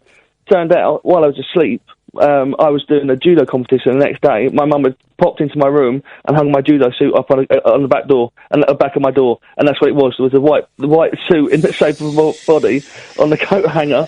It scared the living bejesus out of me. Flipping heck, John. Well, I'm glad you're dead. I'm glad you're dead. Glad you're dead, John. Glad you're dead. Check your emails, Kath. She sent you an email of where I might be going, but I probably won't be going. It'll go to Richard Bacon, but I'd be better than him. I'm better at doing those things. I'm cheaper than him. I wouldn't want much money. I'd do it for poos and giggles. Doing it for poos and giggles. Yes, Ryan. Hello. Hello, Ryan. Hip, hip, hip. Hip, hip, hip. Okay, good work. Yes, we're up to standard. I know you like playing games, and you've been enjoying Rainbow Six Siege recently. Yeah. Rainbow Six. Oh, yeah. I was playing Rainbow Six, and then I kept getting killed by these lads. And they kept, my name on, my name on Xbox is Michael Nesmith, right? One of the monkeys, right? And these guys shot me straight as soon as what did you shoot me for? They went, 'cause your name's Michael Nesmith. And I'm thinking, what, they hate the monkeys that much? They went, you like Nesquik. What? So I started having to go at them, and they started effing and jeffing, right? Getting really sweary.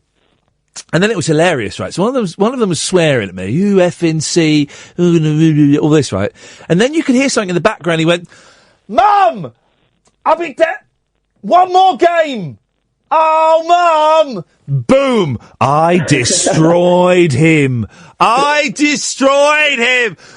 the ones. You know why your mum's so big? It's because every time she pleasures me, I give her a biscuit. All of that stuff. I mean, he was probably about 14 years old. But boy, oh boy, 14-year-old. No, of course, he was obviously 17 years old. But boy, oh boy, young men, don't mess with me, because I'll say rude things about your mothers. Oh, anyway, go on. Yes, you were talking about it on Thursday anyway, the game, and then you made a controversial remark, if you remember. Uh-oh, do I? No? Me? No, never. Yeah, well, you were saying how you could play Rainbow Six Siege with your mind turned off for an hour. I'd like to remind you, the team coordinated game, very difficult, you need to switch on at all times. Hang on a minute. And you shoot the hostage, which is ridiculous. I do sometimes shoot the hostage, yes. You can't shoot the hostage. I blew the hostage up twice the other day by accident. I lobbed some C4 and I set it off, but it was too close to the hostage. He went toughen up, mate. And then I threw in a grenade into the... No, they were escorting the hostage off, so I tried to shoot the guy, but I got the hostage by mistake. Do you know what? In a real-life situation, I would still do that.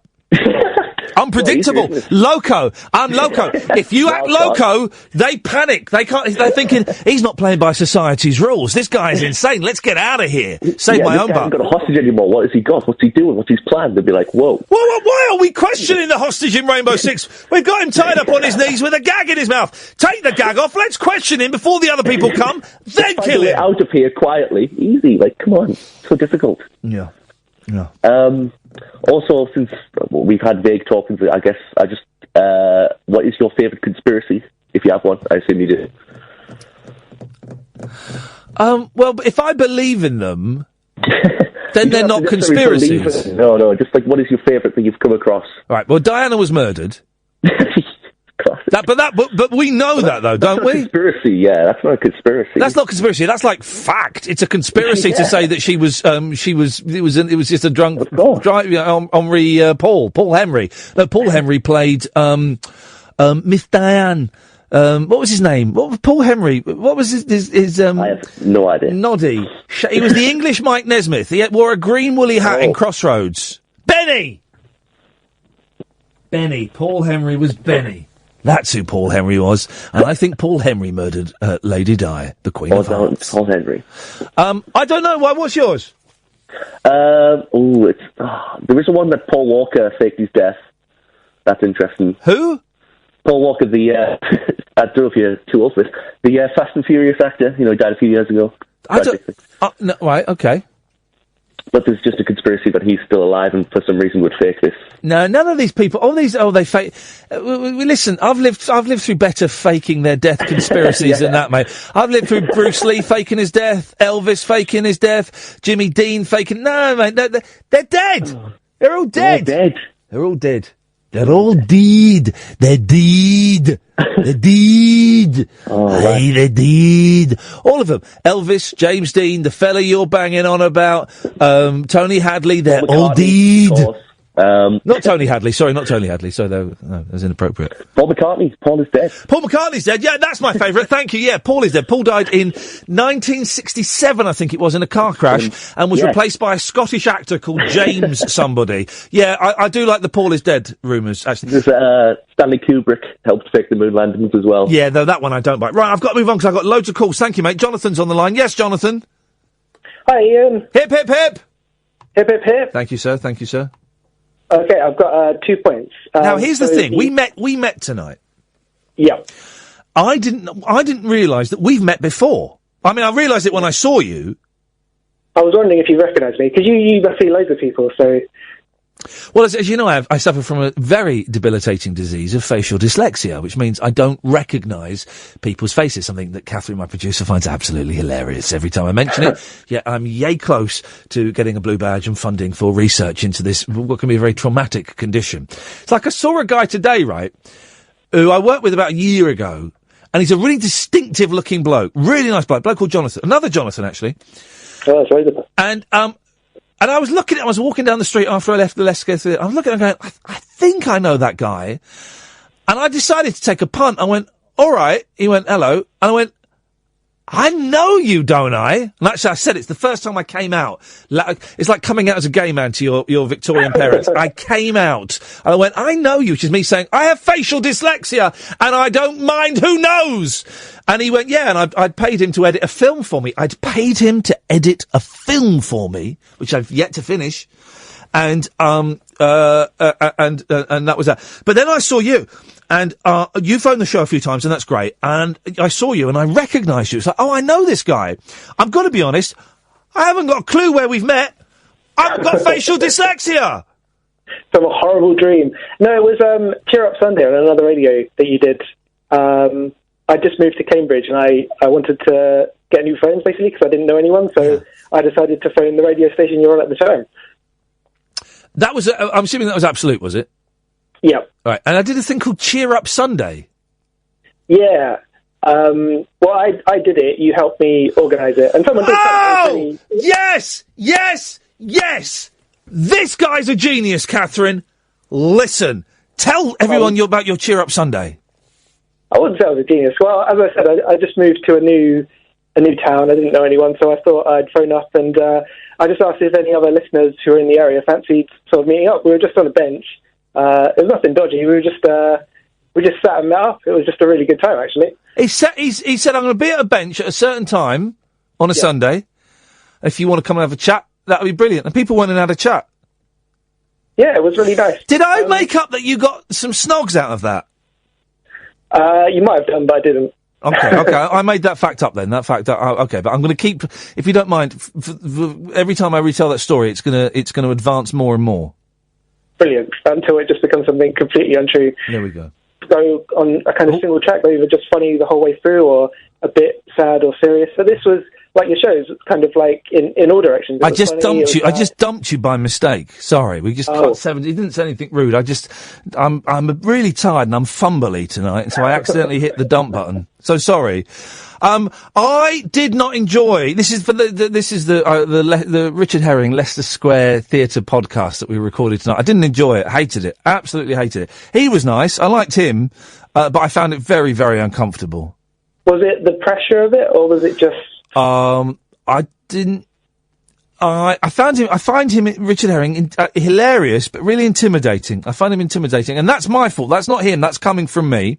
Yeah. And I found a lot of pressure on me to try and be funny, and quite early on, I stopped getting laughs. I didn't get a lot of laughs. I got some. Ended on a big laugh, guys, big laugh. And I got a spontaneous round of applause because of my my support of the LGBT community. The crowd were definitely on your side, I think, even if they weren't. It wasn't the kind of, because there's no point having a show that laughs all the way through. It was just something that I think people enjoyed, really, which is a good thing. Well, I don't know. I didn't enjoy. Did you stay for the second one with Tony Law? If I'm honest, I bailed. I only couldn't see. Hey guys, hey, listen, that's absolutely fine. Well, thank you for coming, Jonathan. I appreciate it, and I hope you enjoyed it. Thank you very much. Just one more point about bullshitting, basically. Yeah. The thing I found hardest is when people you trust, like your family, suddenly say that they believe in it, or they've had a seance and they've met one of your dead relatives or something. It's so hard to turn around and say, yeah, but it's rubbish. Because these are people that normally would be totally fine, and then just suddenly they just come up with that. Yeah, I know what you mean. I had the same thing, and I'm going to say this because we can speak as friends here. I had the same thing when a friend, it doesn't happen very often, tells me that they are Christian. Part of me goes, oh. And I don't know why, because it's, I'm not anti-religion at all, and I feel like I have to keep stressing this after the 9 months I've had. Not anti-religion at all.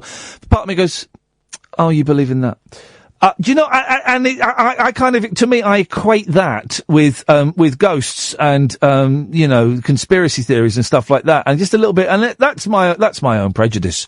I totally get what you mean. It's a belief system almost. And if you don't share that belief system, it's kind of hard to engage with it. But it doesn't mean it's bad or wrong. It just means it's hard to say, I don't agree, basically. It's like when I used to, thank you, Jonathan. It's like when I used to find out when you're a teenager and you go out and one of your friends starts smoking for the first time, you go, oh, no. You're one of them.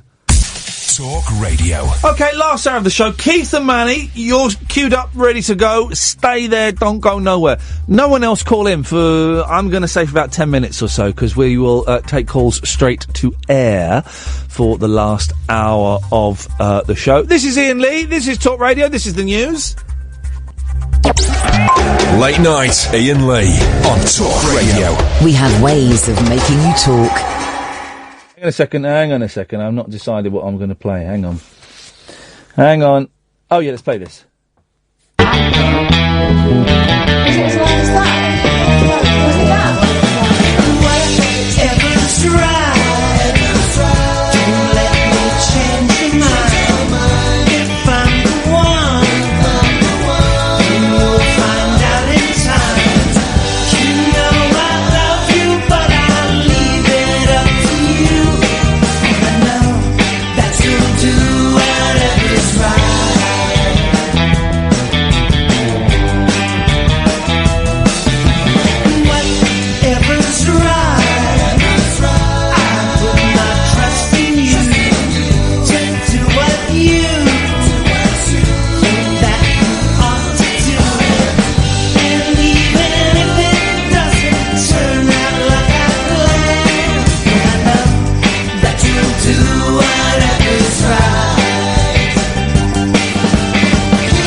if Periscope is still up and running. I can't see any messages, so part of me thinks, oh, maybe it's crashed. Part of me thinks, Part of me thinks I should say hello to Manny. Yes, Manny! Oh, hang on. Hang on, Manny. There we go. Hello, Manny. Hip, hip, hip. Hip, hip, hip. How you doing, Ian? Hip, hip, hip. It's the sound of the police. Hip, hip, hip. It's the sound of the police. Oh, God. Oh, man, alive. How you doing? Yeah, good, thanks, man. Have you had a good weekend? What did I do this weekend? I don't remember. Oh, well, let me think. No. Let me think. Saturday, I had the children. Oh, Saturday we went out for our, what did we do? Hang on a minute. Oh, in the daytime we went and saw my mum, but she got on my nerves, so we didn't stay very long. And that's what she did. She irritated me. She's back home now. I just got straight away. I got in there and she's whinging. And I thought, do you know what? I can't be bothered. So we stayed for an hour and then we. Isn't it gone funny now that mic's open? You see, it sounds tinny. Yeah. So we tried that mic. We're going to try different mics because that one sounds pony. Get rid of that. Now open that one. There we go. That sounds better. Yeah. Go on that one. So we went and played in the park for a bit, and then we went home and we watched a bit of telly, and then we went on our bat and owl walk, but we didn't see any bats or owls, but we had we had a marvellous time. That's good. That's the main thing. And Sunday, I slept all day, got up for a couple of hours, then went back to bed. Anyway, I was ringing up about the death dump. Oh, yeah. Well, my wife, she's a nurse, and she used to tell, when she first started, she used to tell me that, when somebody dies, they do a poo and wee themselves, and some even die with their mouths open, don't they? Some die with their mouths open. Apparently, it's quite common to die with a massive erection as well.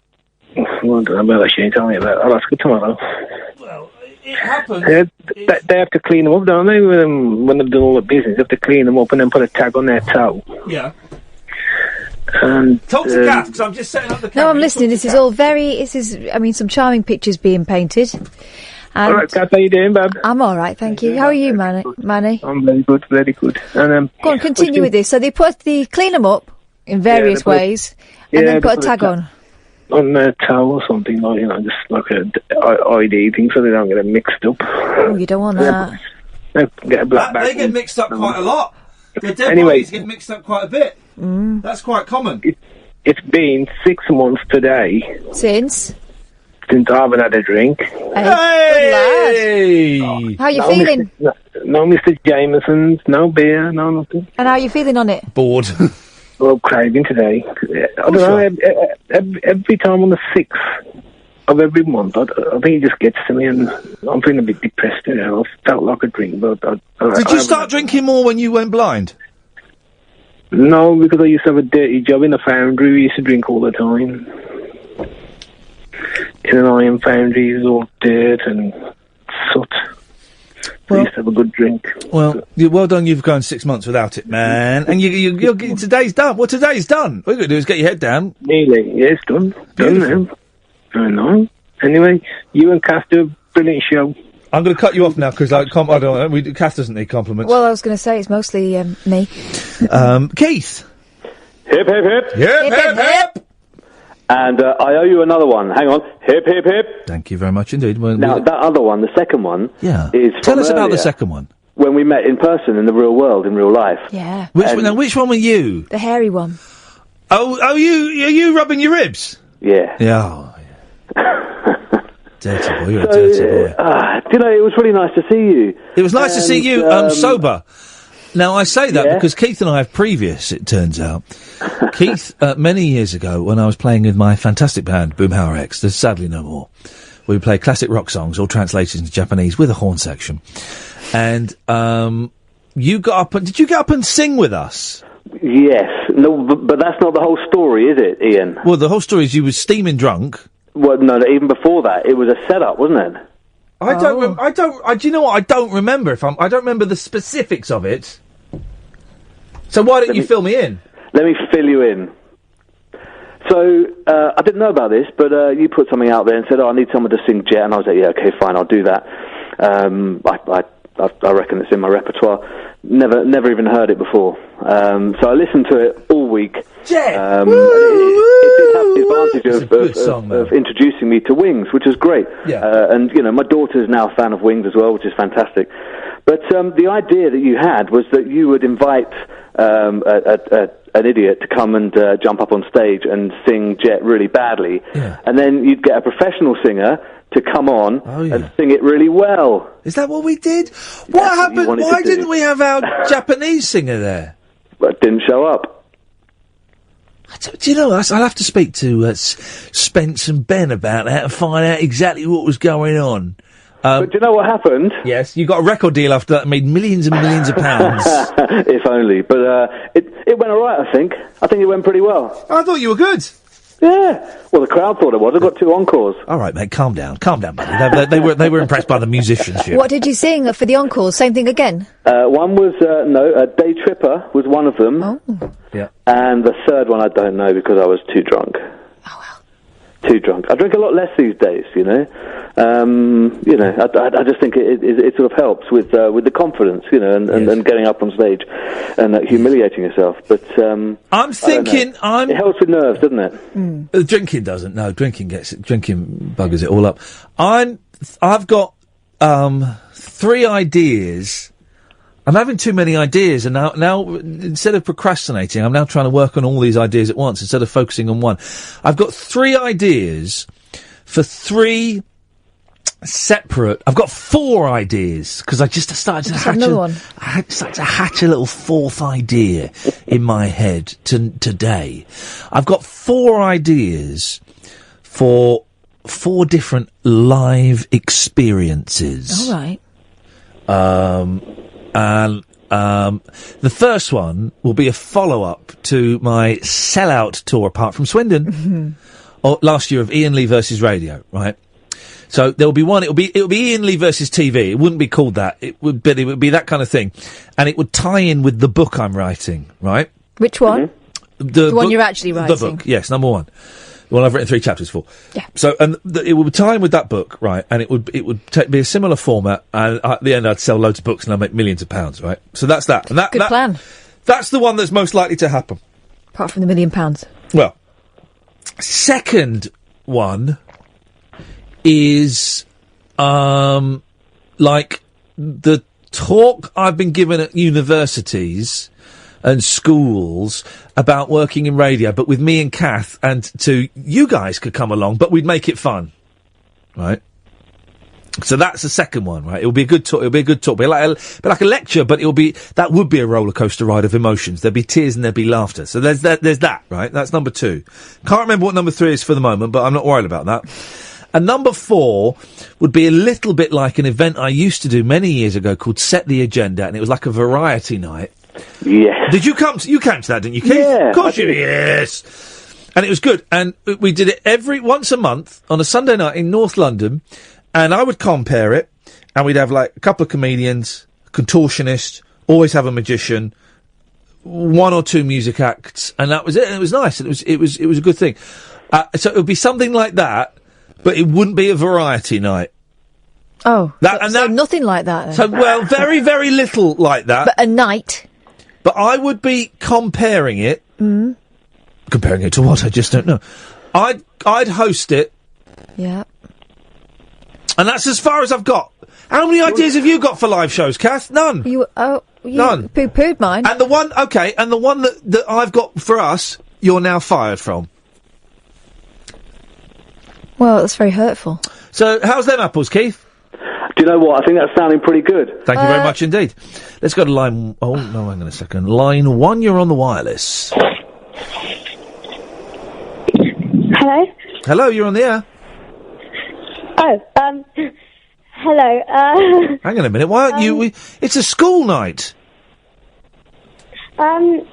Well, I'm in hospital at the moment, so I'm in school, but, You're in hospital? You're not allowed to make phone calls spontaneously at 12:15 in hospital, are you? Or are you? Well, it's quite, an important, thing. Well, Keith is my dad, and I was just wondering if anyone could adopt me. Oh, hang on, what, the guy we just had? Get Keith back on, I've just cut him off. That fella was your dad? Yeah, yeah, and I'm just wondering if anyone can adopt me, maybe. Right, what did he do? Now, listen, speak honestly and openly to me. What's your name? Evie. Evie, okay, Evie, my darling. How old are you, Evie? 13. Okay, my darling. What did Keith do for you to end up in hospital? He didn't do anything to have me end up in hospital. Okay. But, yeah, it is his fault that I need to ask for someone to adopt me. What's been going on, Evie? Let's get to the bottom of this. Let's sort this out once and for all. Well, I think you already know this, but he's been calling into the radio and singing. Yeah. Well, I mean, it's a very loose interpretation of singing. Playing the trumpet. Yes. Yeah. And rubbing his all of that ribs. as well. Hang on, Yeah. I've got. Hang on a second. If I go to my files, this is your father. Hang on. There we go. Let's press button 8. Oh, why don't you look? There we go. Button 8. Here we go. This is your father, Evie. Let me know how this makes you feel. I'm rubbing my ribs. I'm rubbing my ribs. I'm rubbing my ribs. I'm rubbing my ribs. I'm rubbing my ribs. I'm rubbing my ribs. I don't think I can stand any more of it. That's quite enough. Okay, it's making it worse. That's your father. How does that make you feel? Awful. Absolutely. I think he's a disgrace to the family name. Keith, this is some form of child abuse. I am being undermined here. I can't believe No. We are having what they call an intervention, Keith. We brought you here because we love you. This has to stop. You are torturing a 13-year-old, beautiful young woman who has the future ahead of her, and you're ruining that future by being yourself. Do you know what? The child is being given all of the tools to be successful, confident, and wonderful in this horrible, harsh world. Which I am. I am all of those things. And modest too. It seems that you're how should I put this? Put it bluntly. You're ruining those opportunities. Oh, that's got to hurt. She's destroying you, mate. Do you know what? I love you so much. You are a classic. But just wait till I get you home. Oh dear. well, hang on, Keith. We don't know for sure she's going home with you. I've checked the rules, and legally we're allowed to give her away as a competition prize. Do you know what? Okay, so you have my permission to do that. Wow. Please do. Well, the thing is, I mean, you know, let's just be clear. She phoned in, offering herself up for adoption. Yep. So legally, the ball's in our court. Yeah. Phone in now. We call you back. 0844 499 1000 if you would like to offer Eve a new home. There we go. Keith and Eve. It's I like. You notice it was Eve, not Evie. Yes, I like to think this show brings people together, but it's also good to know it works in the opposite direction as well. That's what I'm talking about. Line 1, you're on the wireless. Hello, Ian. Hello, mate. I was just ringing to ask you more about this the live show you're doing based on Chronos Homosexualis. I love how Chronos Homosexualis has really captured the nation's imagination. Zeitgeist. You weren't the gentleman that was in Spain at the weekend, were you, Richard? I wasn't there. Well, there's a fellow in Spain, listeners to the show, who tweeted me saying I'm in Spain and I can't stop saying Chronos Homosexualis. It's interesting you've gone for the title Iain Lee versus TV for the English translation now. I thought it was settled on Time Gaze. Well, Chronos Homosexualis is a very powerful story of homosexuals travelling through time illegally. And with a magic device. With a magic device that is inserted in the butt. And I've forgotten about that little detail. Well, how deep depends on what year you go to. And that is a musical that I'm working on. Wow. Yeah. Starring. I kind of thought this was going to be a niche film that maybe released in subtitles in English, but you're already planning a stage show. quite impressive. Yeah. I aim big. This is the thing, man. Let's aim big. Let's just aim big. And you watched a film over the weekend, another film I recommended, did, yes. Triangle. Which you found disturbing? I enjoyed it, yes. I was appalled by it. I was watching it on my own in the darkness, and I did emit some... I believe in a thing called love! Just listen to the rhythm of my heart! I started in the falsetto for the first bit. Yeah, I believe in a thing called love. Just listen to the rhythm of my heart! I believe in a thing called love! Wow. Yeah. I was alone in the dark. No mates. No, happy. No? Let's call happy. Just watching the telly, no one tutting. It was great. And I did emit some noises, Fluids. some squeals, and some swears. So it was an enjoyable film. I've got... I watched a film that... Who recommended to me... not Bad Karma. Not One Direction. What? Oh... The Diabolical. Who recommended that to me? I want that person to phone up and own up. Why did you watch it? Yeah. Was it awful? Well, it only got 1 star on Netflix. I don't buy Netflix because the people that watch Netflix are idiots. So good films, like clever films, they'll give it 1 star. Oh, don't get it. There's no boost. What is in it? But it only got like 4.3 on IMDb, which is my go-to source for movies. And I'll be honest, I fell in love with the actress, a woman called Ali Larnett. Ali Larnett. I spent an interesting evening Googling her to find out what other things she'd been in, or rather out of. But at the ending, I didn't get the ending. I was like, what? That don't make sense. Oh. So whoever that Maybe was... if you paid a bit more attention to the story That's true, rather than actually. perving. Yeah, fair play. Good point. Yeah. Well, thanks for your call, caller. Let's go to line 2. 2, you're on the wireless. Sorry? Hello? Excuse me? Hello? Yes? Ian? Hello, we heard you. It's Jim again. No, I was practicing. I was thinking you were singing songs. I was going to go, I wonder, I wonder. But then... Here's a fun song. Here's a fun song to sing. Let me do a fun song. Hang on, let me do a fun song. My baby, my heart is full of love and desire for you. So come on out and do what you've got to do. I've got a feeling down in my soul. I just gave it a feeling. See my hole. Control. Something. Baby, my heart is full of love and desire for you. That's a fun song to sing. Here's a stat. That was the first song I danced with a boy to. Okay. Me, Adam Unsworth. Oh, really? Yeah, age 5. I wish I could remember the song that me and Mackenzie discovered you can sing and anyone can... It proves anyone can sing. And I really must phone him up one day and... And remind him who you are.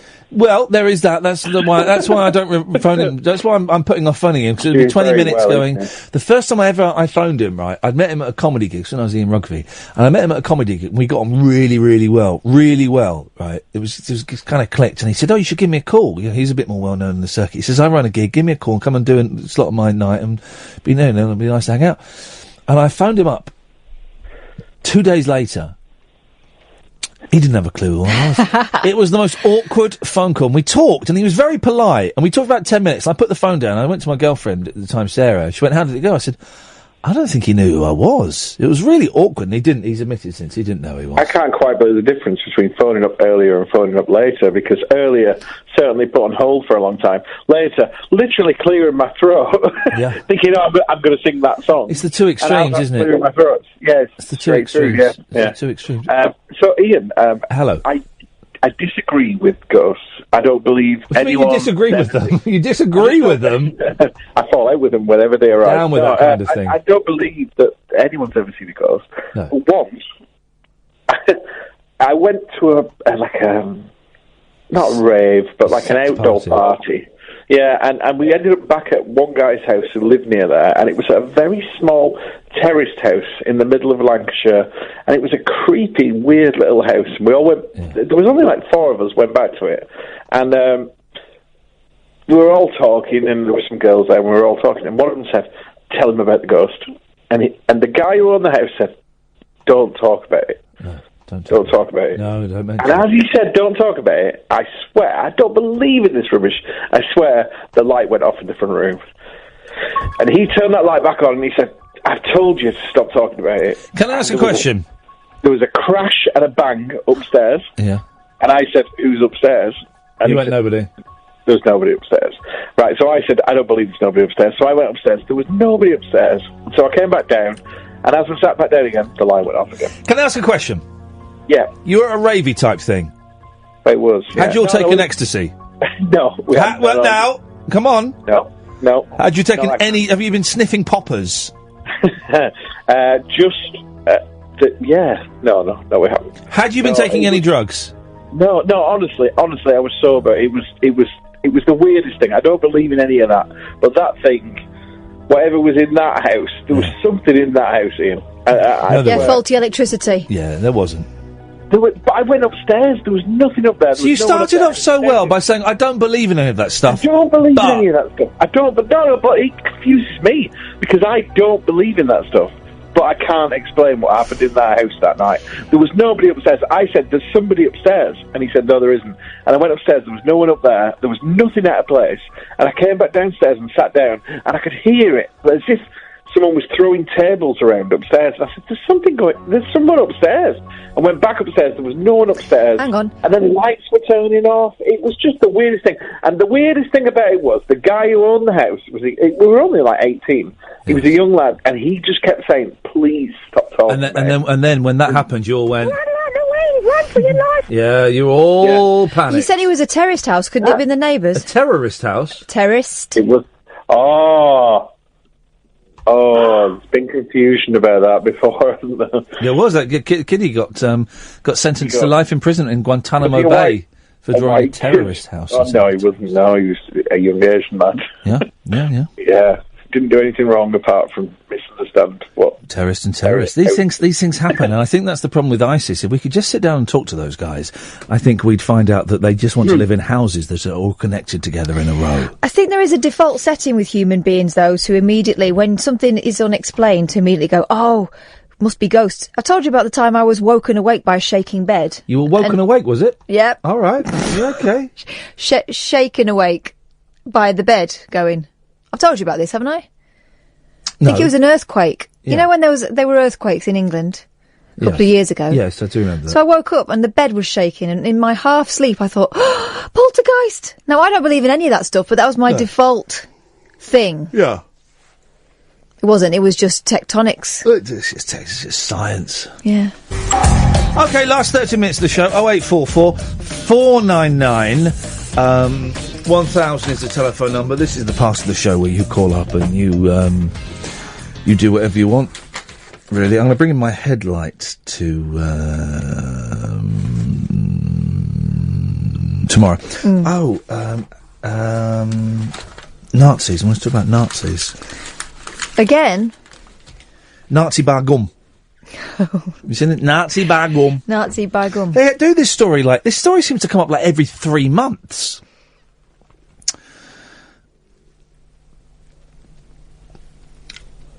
Going to read it out loud or just in your head? I don't get the captions. One of the captions to this, right? Go on. Third Reich costumes. Yorkshire D-Day bash shame. Oh, that again. Outraged visitors walked off in disgust when people turned up in Nazi uniforms at a D-Day event in Yorkshire yesterday. Did they, though? No. But Nazis were involved in the war, weren't they? I think they were quite an integral part of it, yes. Maybe they they walked off in disgust because we're still it's not that long ago. It's still within living memory that a low was screened on a Saturday night. Disgusting. One man even belted out 3 songs in German on the eve of today's anniversary of the Normandy landings in 1944. I don't get what the problem is. He then handed the microphone to organisers at the weekend bash in Brickhouse, ahead of a memorial service featuring a minute's silence. Well, okay, right, for the war dead. Thousands attended, but many were so appalled by the Third Reich costume antics, that they left. How many? Martin Prove Walker, it. 50, said, I popped along for thief and war memorabilia with my kids. Didn't want to have to explain why we had Nazis walking down the street. What? Hang on a second. You went to see some war memorabilia. You don't think that's weird? What was the war memorabilia? Like guns and stuff. Used to kill people, right? Who were they used to kill? Oh, the Nazis. Whenever we used to take the kids to the RAF museum in Hendon, it's a great place, right? It's free, I think. We used to go there a lot, and they'd always see like they'd go cool bombs, cool bombs. And I understand why kids think bombs are cool, but I'd say just to flag up, guys, bombs, they're pretty bad things, and they kill people. They're not really cool, and you don't ever want to be on the receiving one, and you want to hope that we don't need to be in a position where we need to drop them. But surely that why I popped along to Thief and War memorabilia with my kids. Didn't want to have to explain why we had Nazis walking down the street. The whole point is that you explain it, surely. My father and grandfather will be turning in their grave. In their grave, they've only got one, you tight git. To know this is happening in Britain more than 70 years after Adolf Hitler died. It is appalling. What is appalling? Another spectator said, "These people should hang their heads in shame. I cannot comprehend how grown men think it's a good idea to parade around the streets of Yorkshire looking like Nazis. It should be outlawed here, just like it is in Germany." In the 70s, of course, people were always dressing up as Nazis. Keith Moon and Vivian Stanshall. I like Vivian Stanshall. I don't really like Keith Moon. I read a book about him. I used to love Keith Moon. I read a book about him and thought, he's a pain. What a pain in the arse. Like when your drunk mate won't stop drinking, or your druggy mate won't stop drugging. And you just think, oh, mate, get a grip. It's boring. You're going to throw a TV out the hotel, going to drive a Rolls Royce into a... All right, nice one. Flipping it. They used to go up Golders Green dressed as Nazis. Goose-stepping up and down. There's loads of pictures of them dressed as Hitler and stuff. It used to be... I'm not condoning it at all. I think it's a ridiculous thing to do. But they used to do that a lot in the 70s. The 70s are weird. Anyway, so that's the story. And they've got 3 pictures, right? Now, I get 2 of the captions. One of the captions I don't get. Uniform man in sunglasses, suited and das booted. Das boot. Clever. That's good, that. Okay, this one's good. It's got a double one.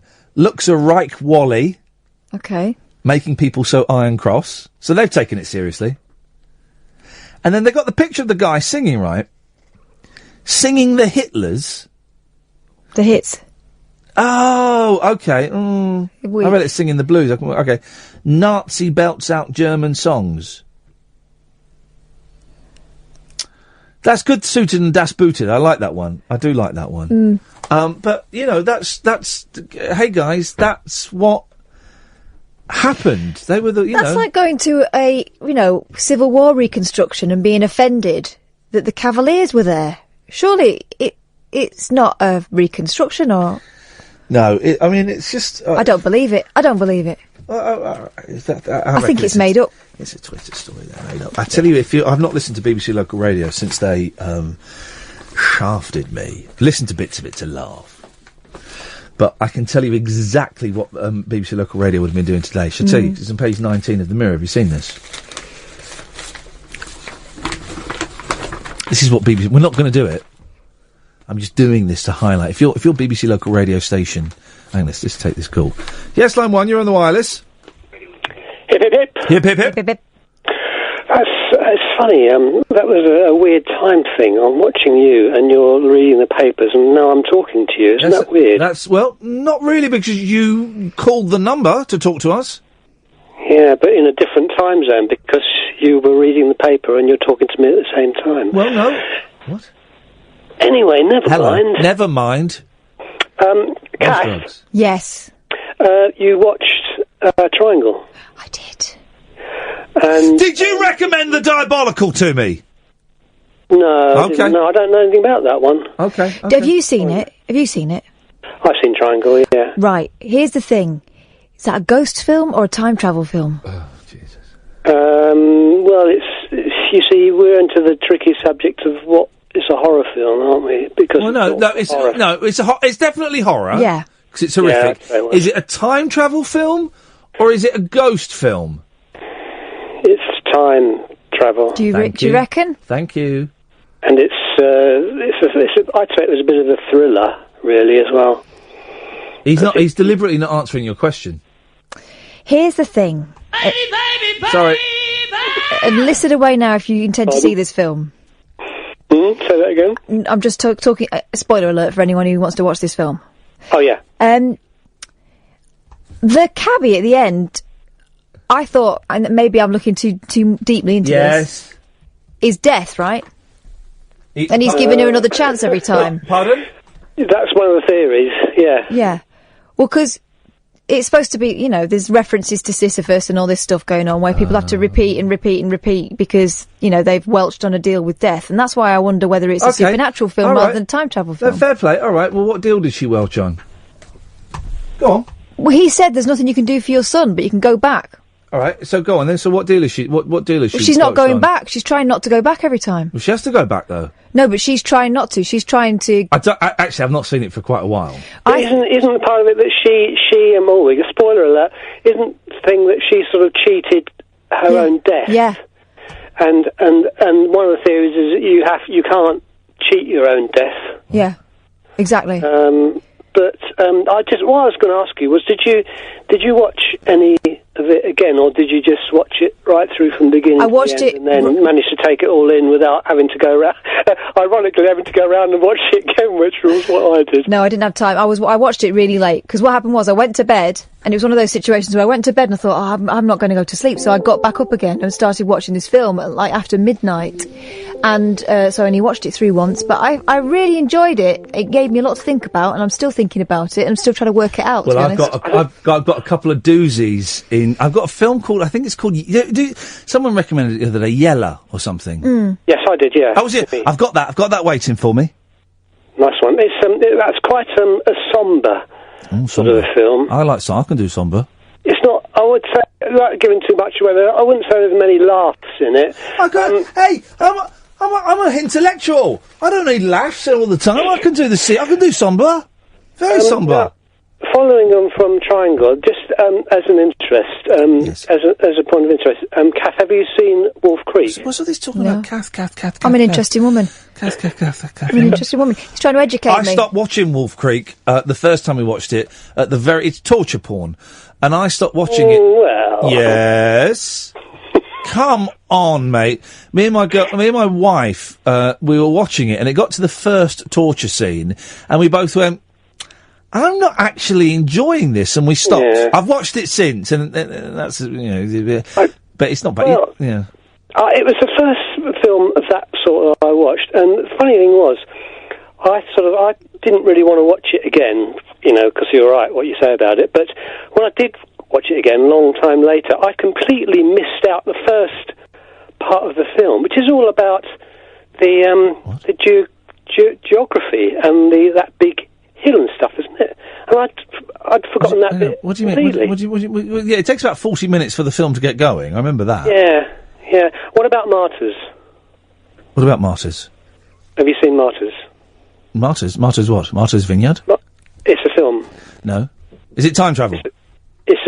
No. Then I have to terminate this conversation. 0844 499 1000 is the telephone number if you want to give us a call. There's not really a lot in the newspapers, and also I've turned the lights off, so I can't really see anything. I'll bring my headlight tomorrow. Will it work on it? Yeah, it'll work on mine. That'll be good. I like that, and we got batteries in it now, so we took them for the bat and owl walk. Well, we saw no bats, we saw no owls, but we took chocolate, and Daddy forgot to take water, and it was hot. So, it wasn't hot, but Daddy forgot to take water, and we were walking. Interestingly, we came across a family who'd lost a dog, and we said we'd keep an eye out for it. And the dog had the same name as my youngest, and my youngest found it hilarious to be shouting out his name as he was walking around. And also in these fields we go to, and there's some woods, and the boys are getting scared, even though it wasn't dark. We had lights on, so it suddenly became a bit spookier, and they got a bit scared. And my eldest kept saying, "Can we go and just walk a little bit closer to the path?" And I was going, "Yeah, of course." And then we get out and go, "I want to go back in again." But they've let the grass grow very, very high. Kind of comes up. Well, it is taller than the youngest, and about as tall as the eldest. And we spent about an hour a couple of days before making pathways through, like I guess you could kind of say it was kind of like a crop circle type thing, but it wasn't. We made like a big circle where he would start, and then he would go off and make pathways all around and stomp the grass down and do that. He was very excited when we went back on Saturday and the paths were still there. He was like, oh wow, the paths are... and that was our Saturday evening, was doing that. It was awesome, man. No computer game, no TV, no radio. Then we went home straight to bed. Straight to bed, boys! And I wasn't doing Sky Sunday morning, so I could stay up and watch a movie. Bit of a bonus, no? Little bit of a bonus. Did they sleep all right as well because of the fresh air? Of course they did. We've been out pretty much all day. They've been out in the morning with their mum. Then I took them to see my mum and she got on my nerves. We went out to the park for a couple of hours. Went home, watched a bit of telly. Went and played in the grandparents' garden. Went out, walking, went back. They were out of it, guys. Are your kids back at school today or tomorrow? Tomorrow. They went today. Well, the youngest doesn't do preschool on a Monday. She goes out with my dad for a coffee and a bun. She has the bun, he has the coffee. Starbucks, sometimes Cafe Nero. She just prefers Starbucks. Yes. I had another coffee today. Oh. Yeah? What I'm doing... I'm disappointed. No, I've had 2 coffees in 3 months. I really fancy one, especially now because I'm so tired. Well, I won't. Now. I had it in the morning. I had it at 20 minutes past 8 in the morning, this morning, as I was getting the train to London. It's an hour-long journey, right? And I'm making a point of getting coffee not from the usual suspects, from it's a nice little independent coffee place. It was the concession stand at the train station, but it was a nice cup of coffee. Didn't rush it, a latte. Didn't rush it. Savoured it. Enjoyed it. Slowly. Went back to it. No rush. Nothing. There's nothing like that. And I enjoyed it, and it was nice. I tasted the coffee. Whereas before I'd be drinking like 4, 5, 6, 7 cups of coffee a day. This, I tasted it and I enjoyed it, and I said I'm not going to have any more. I'm not going back. I've gone too long now to start up again. And it was making me nuts. Yeah, that's because you're having loads of it. I know, but I'm a woman of extremes. Coffee's good for you. Okay, well... Coffee's good for you. It stops you getting cancer. It's another thing I'm not going to be doing cancer, that's good for me. But it's good for your heart. Yeah. It's good for your heart. Oh, I'm still not doing it. Okay, well then you'll have a heart attack and die. And when you do, if it's here, I'm going to laugh at you. And I'm going to slurp on a coffee at your funeral. I won't even go to the funeral. You're I'll be... horrible man. Yeah, yes, but fair. Well... I think you wouldn't think it was fair because you're a very unfair woman. I'm a very fair man. So I'll be I'm going to have 1 or 2 coffees a week. And that'll be that. Okay, well, enjoy that. I will. And I'll enjoy them for longer, because it's good for the old hearticles. The hearticles. The hearticles. No, I'm not doing it. On Saturday I went to a team building exercise, not mine, my husband's team building exercise with his work, and... You had to go? They like to do things as families. Oy. They're nice people. Yeah, of course they are. The kids had fun. Yeah. There was a picnic. Well, that sounds fun. Yeah, so that was Saturday. And then Sunday, what did I do? Oh yeah, I got to sleep a little bit. That was always a bonus. That's the highlight of my weekends, is when I get left alone to go to sleep. That's terrible, isn't it? Sleeping. I mean, that's... My dog rescued me from drowning with a piggyback in the river. I don't believe this story. Who was piggybacking who? Because I've had dogs try and piggyback me before, and it's not nice. We've had this is the pro-animal lobby. The monkey that got shot.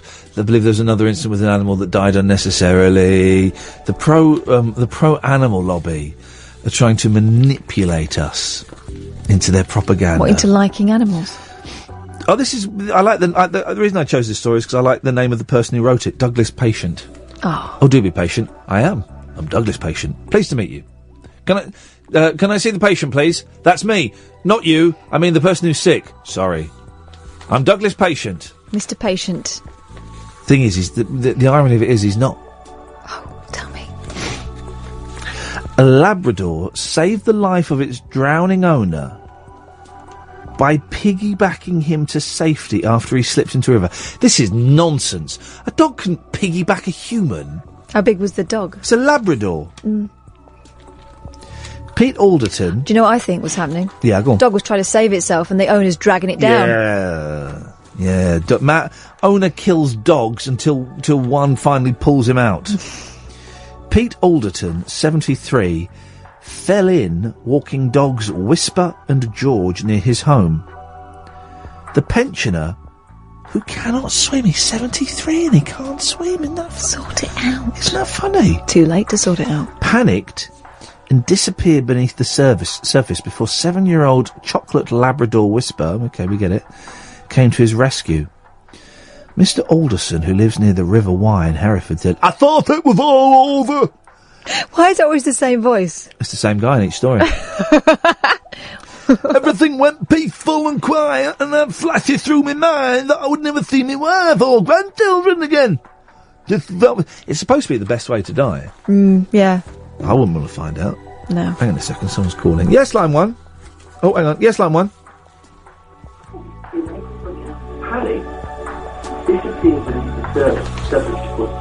We'll wait till they realise they're wrong. Hang on.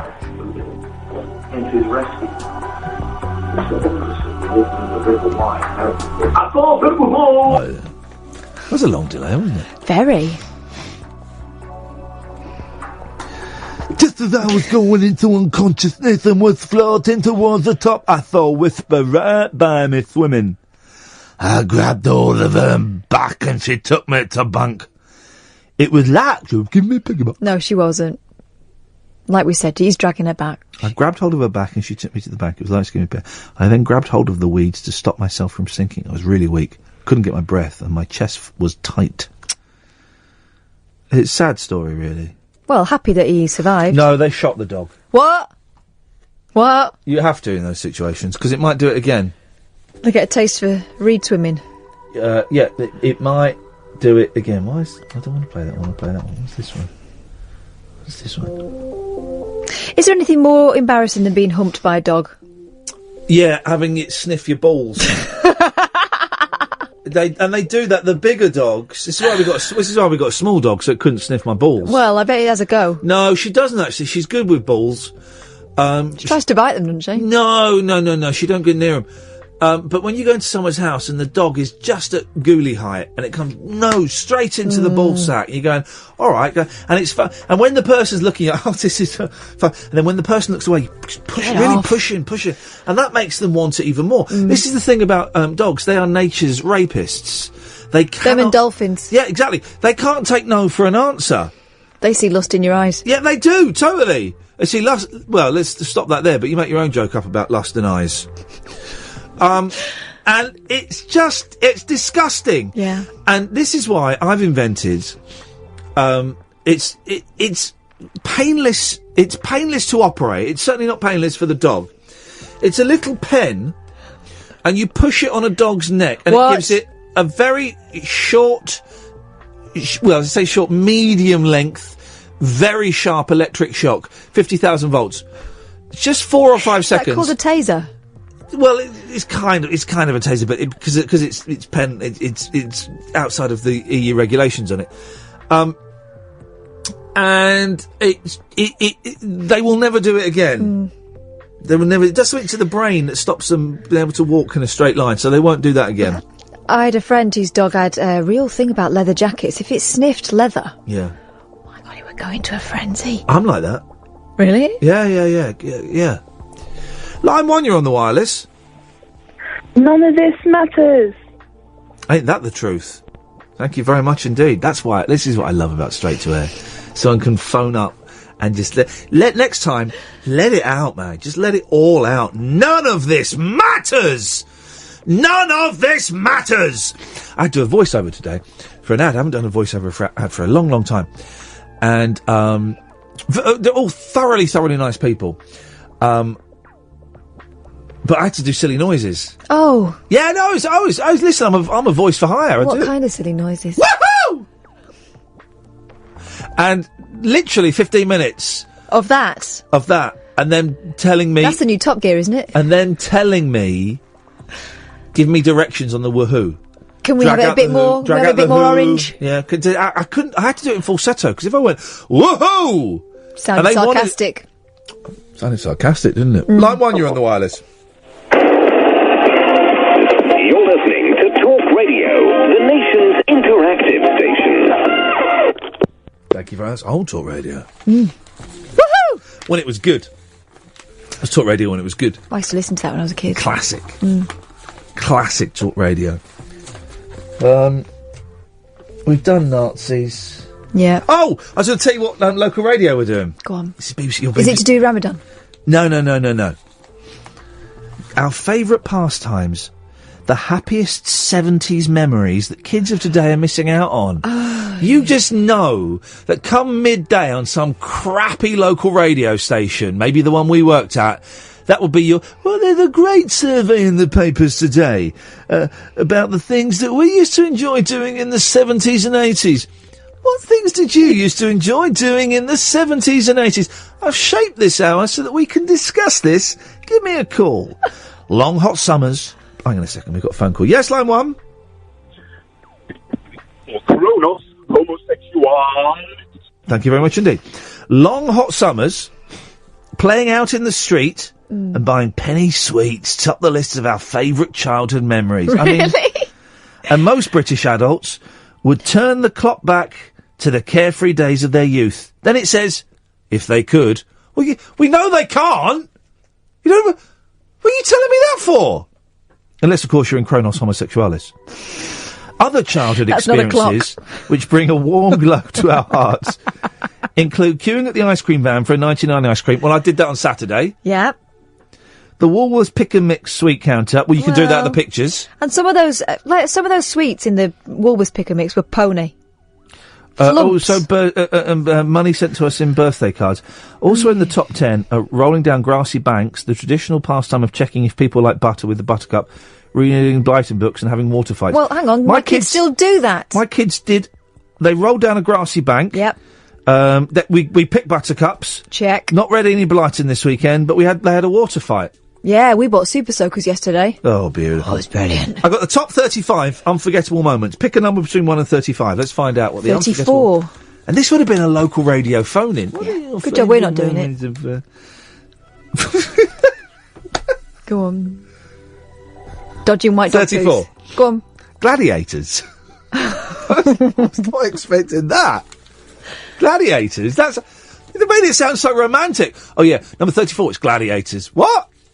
I mean, it was fun, but it was rubbish. Yeah, even then. Contenders ready. Gladiators ready. Aruga. Jet though. Yeah. Diane Udale. I've worked with her. Wowzers. Pick another number. 7. Rolling down grassy banks. 33%. We could do that now. Yep. 12. Visits from the 16 is visits from the Tooth Fairy. Well, the Tooth Fairy came last night in our house. Yeah. This is just rubbish. These are just things. It's just things that happen to children. Can we get a list of things, please? Number 12, cola cubes. Well, you can get them. Yeah. Number 21, Knight Rider. 22, the 18. Well, guys, DVDs. You don't have to have a time machine to be able to relive these moments. Slush puppies, you can still get them. Lemon sherbets, you can get them. Oh, it's This is balls. This is balls. And do you know what? I'm calling an end to the whole thing. Talk Radio. Join the Talk Nation. Dial up and talk radio. We'll get you talking.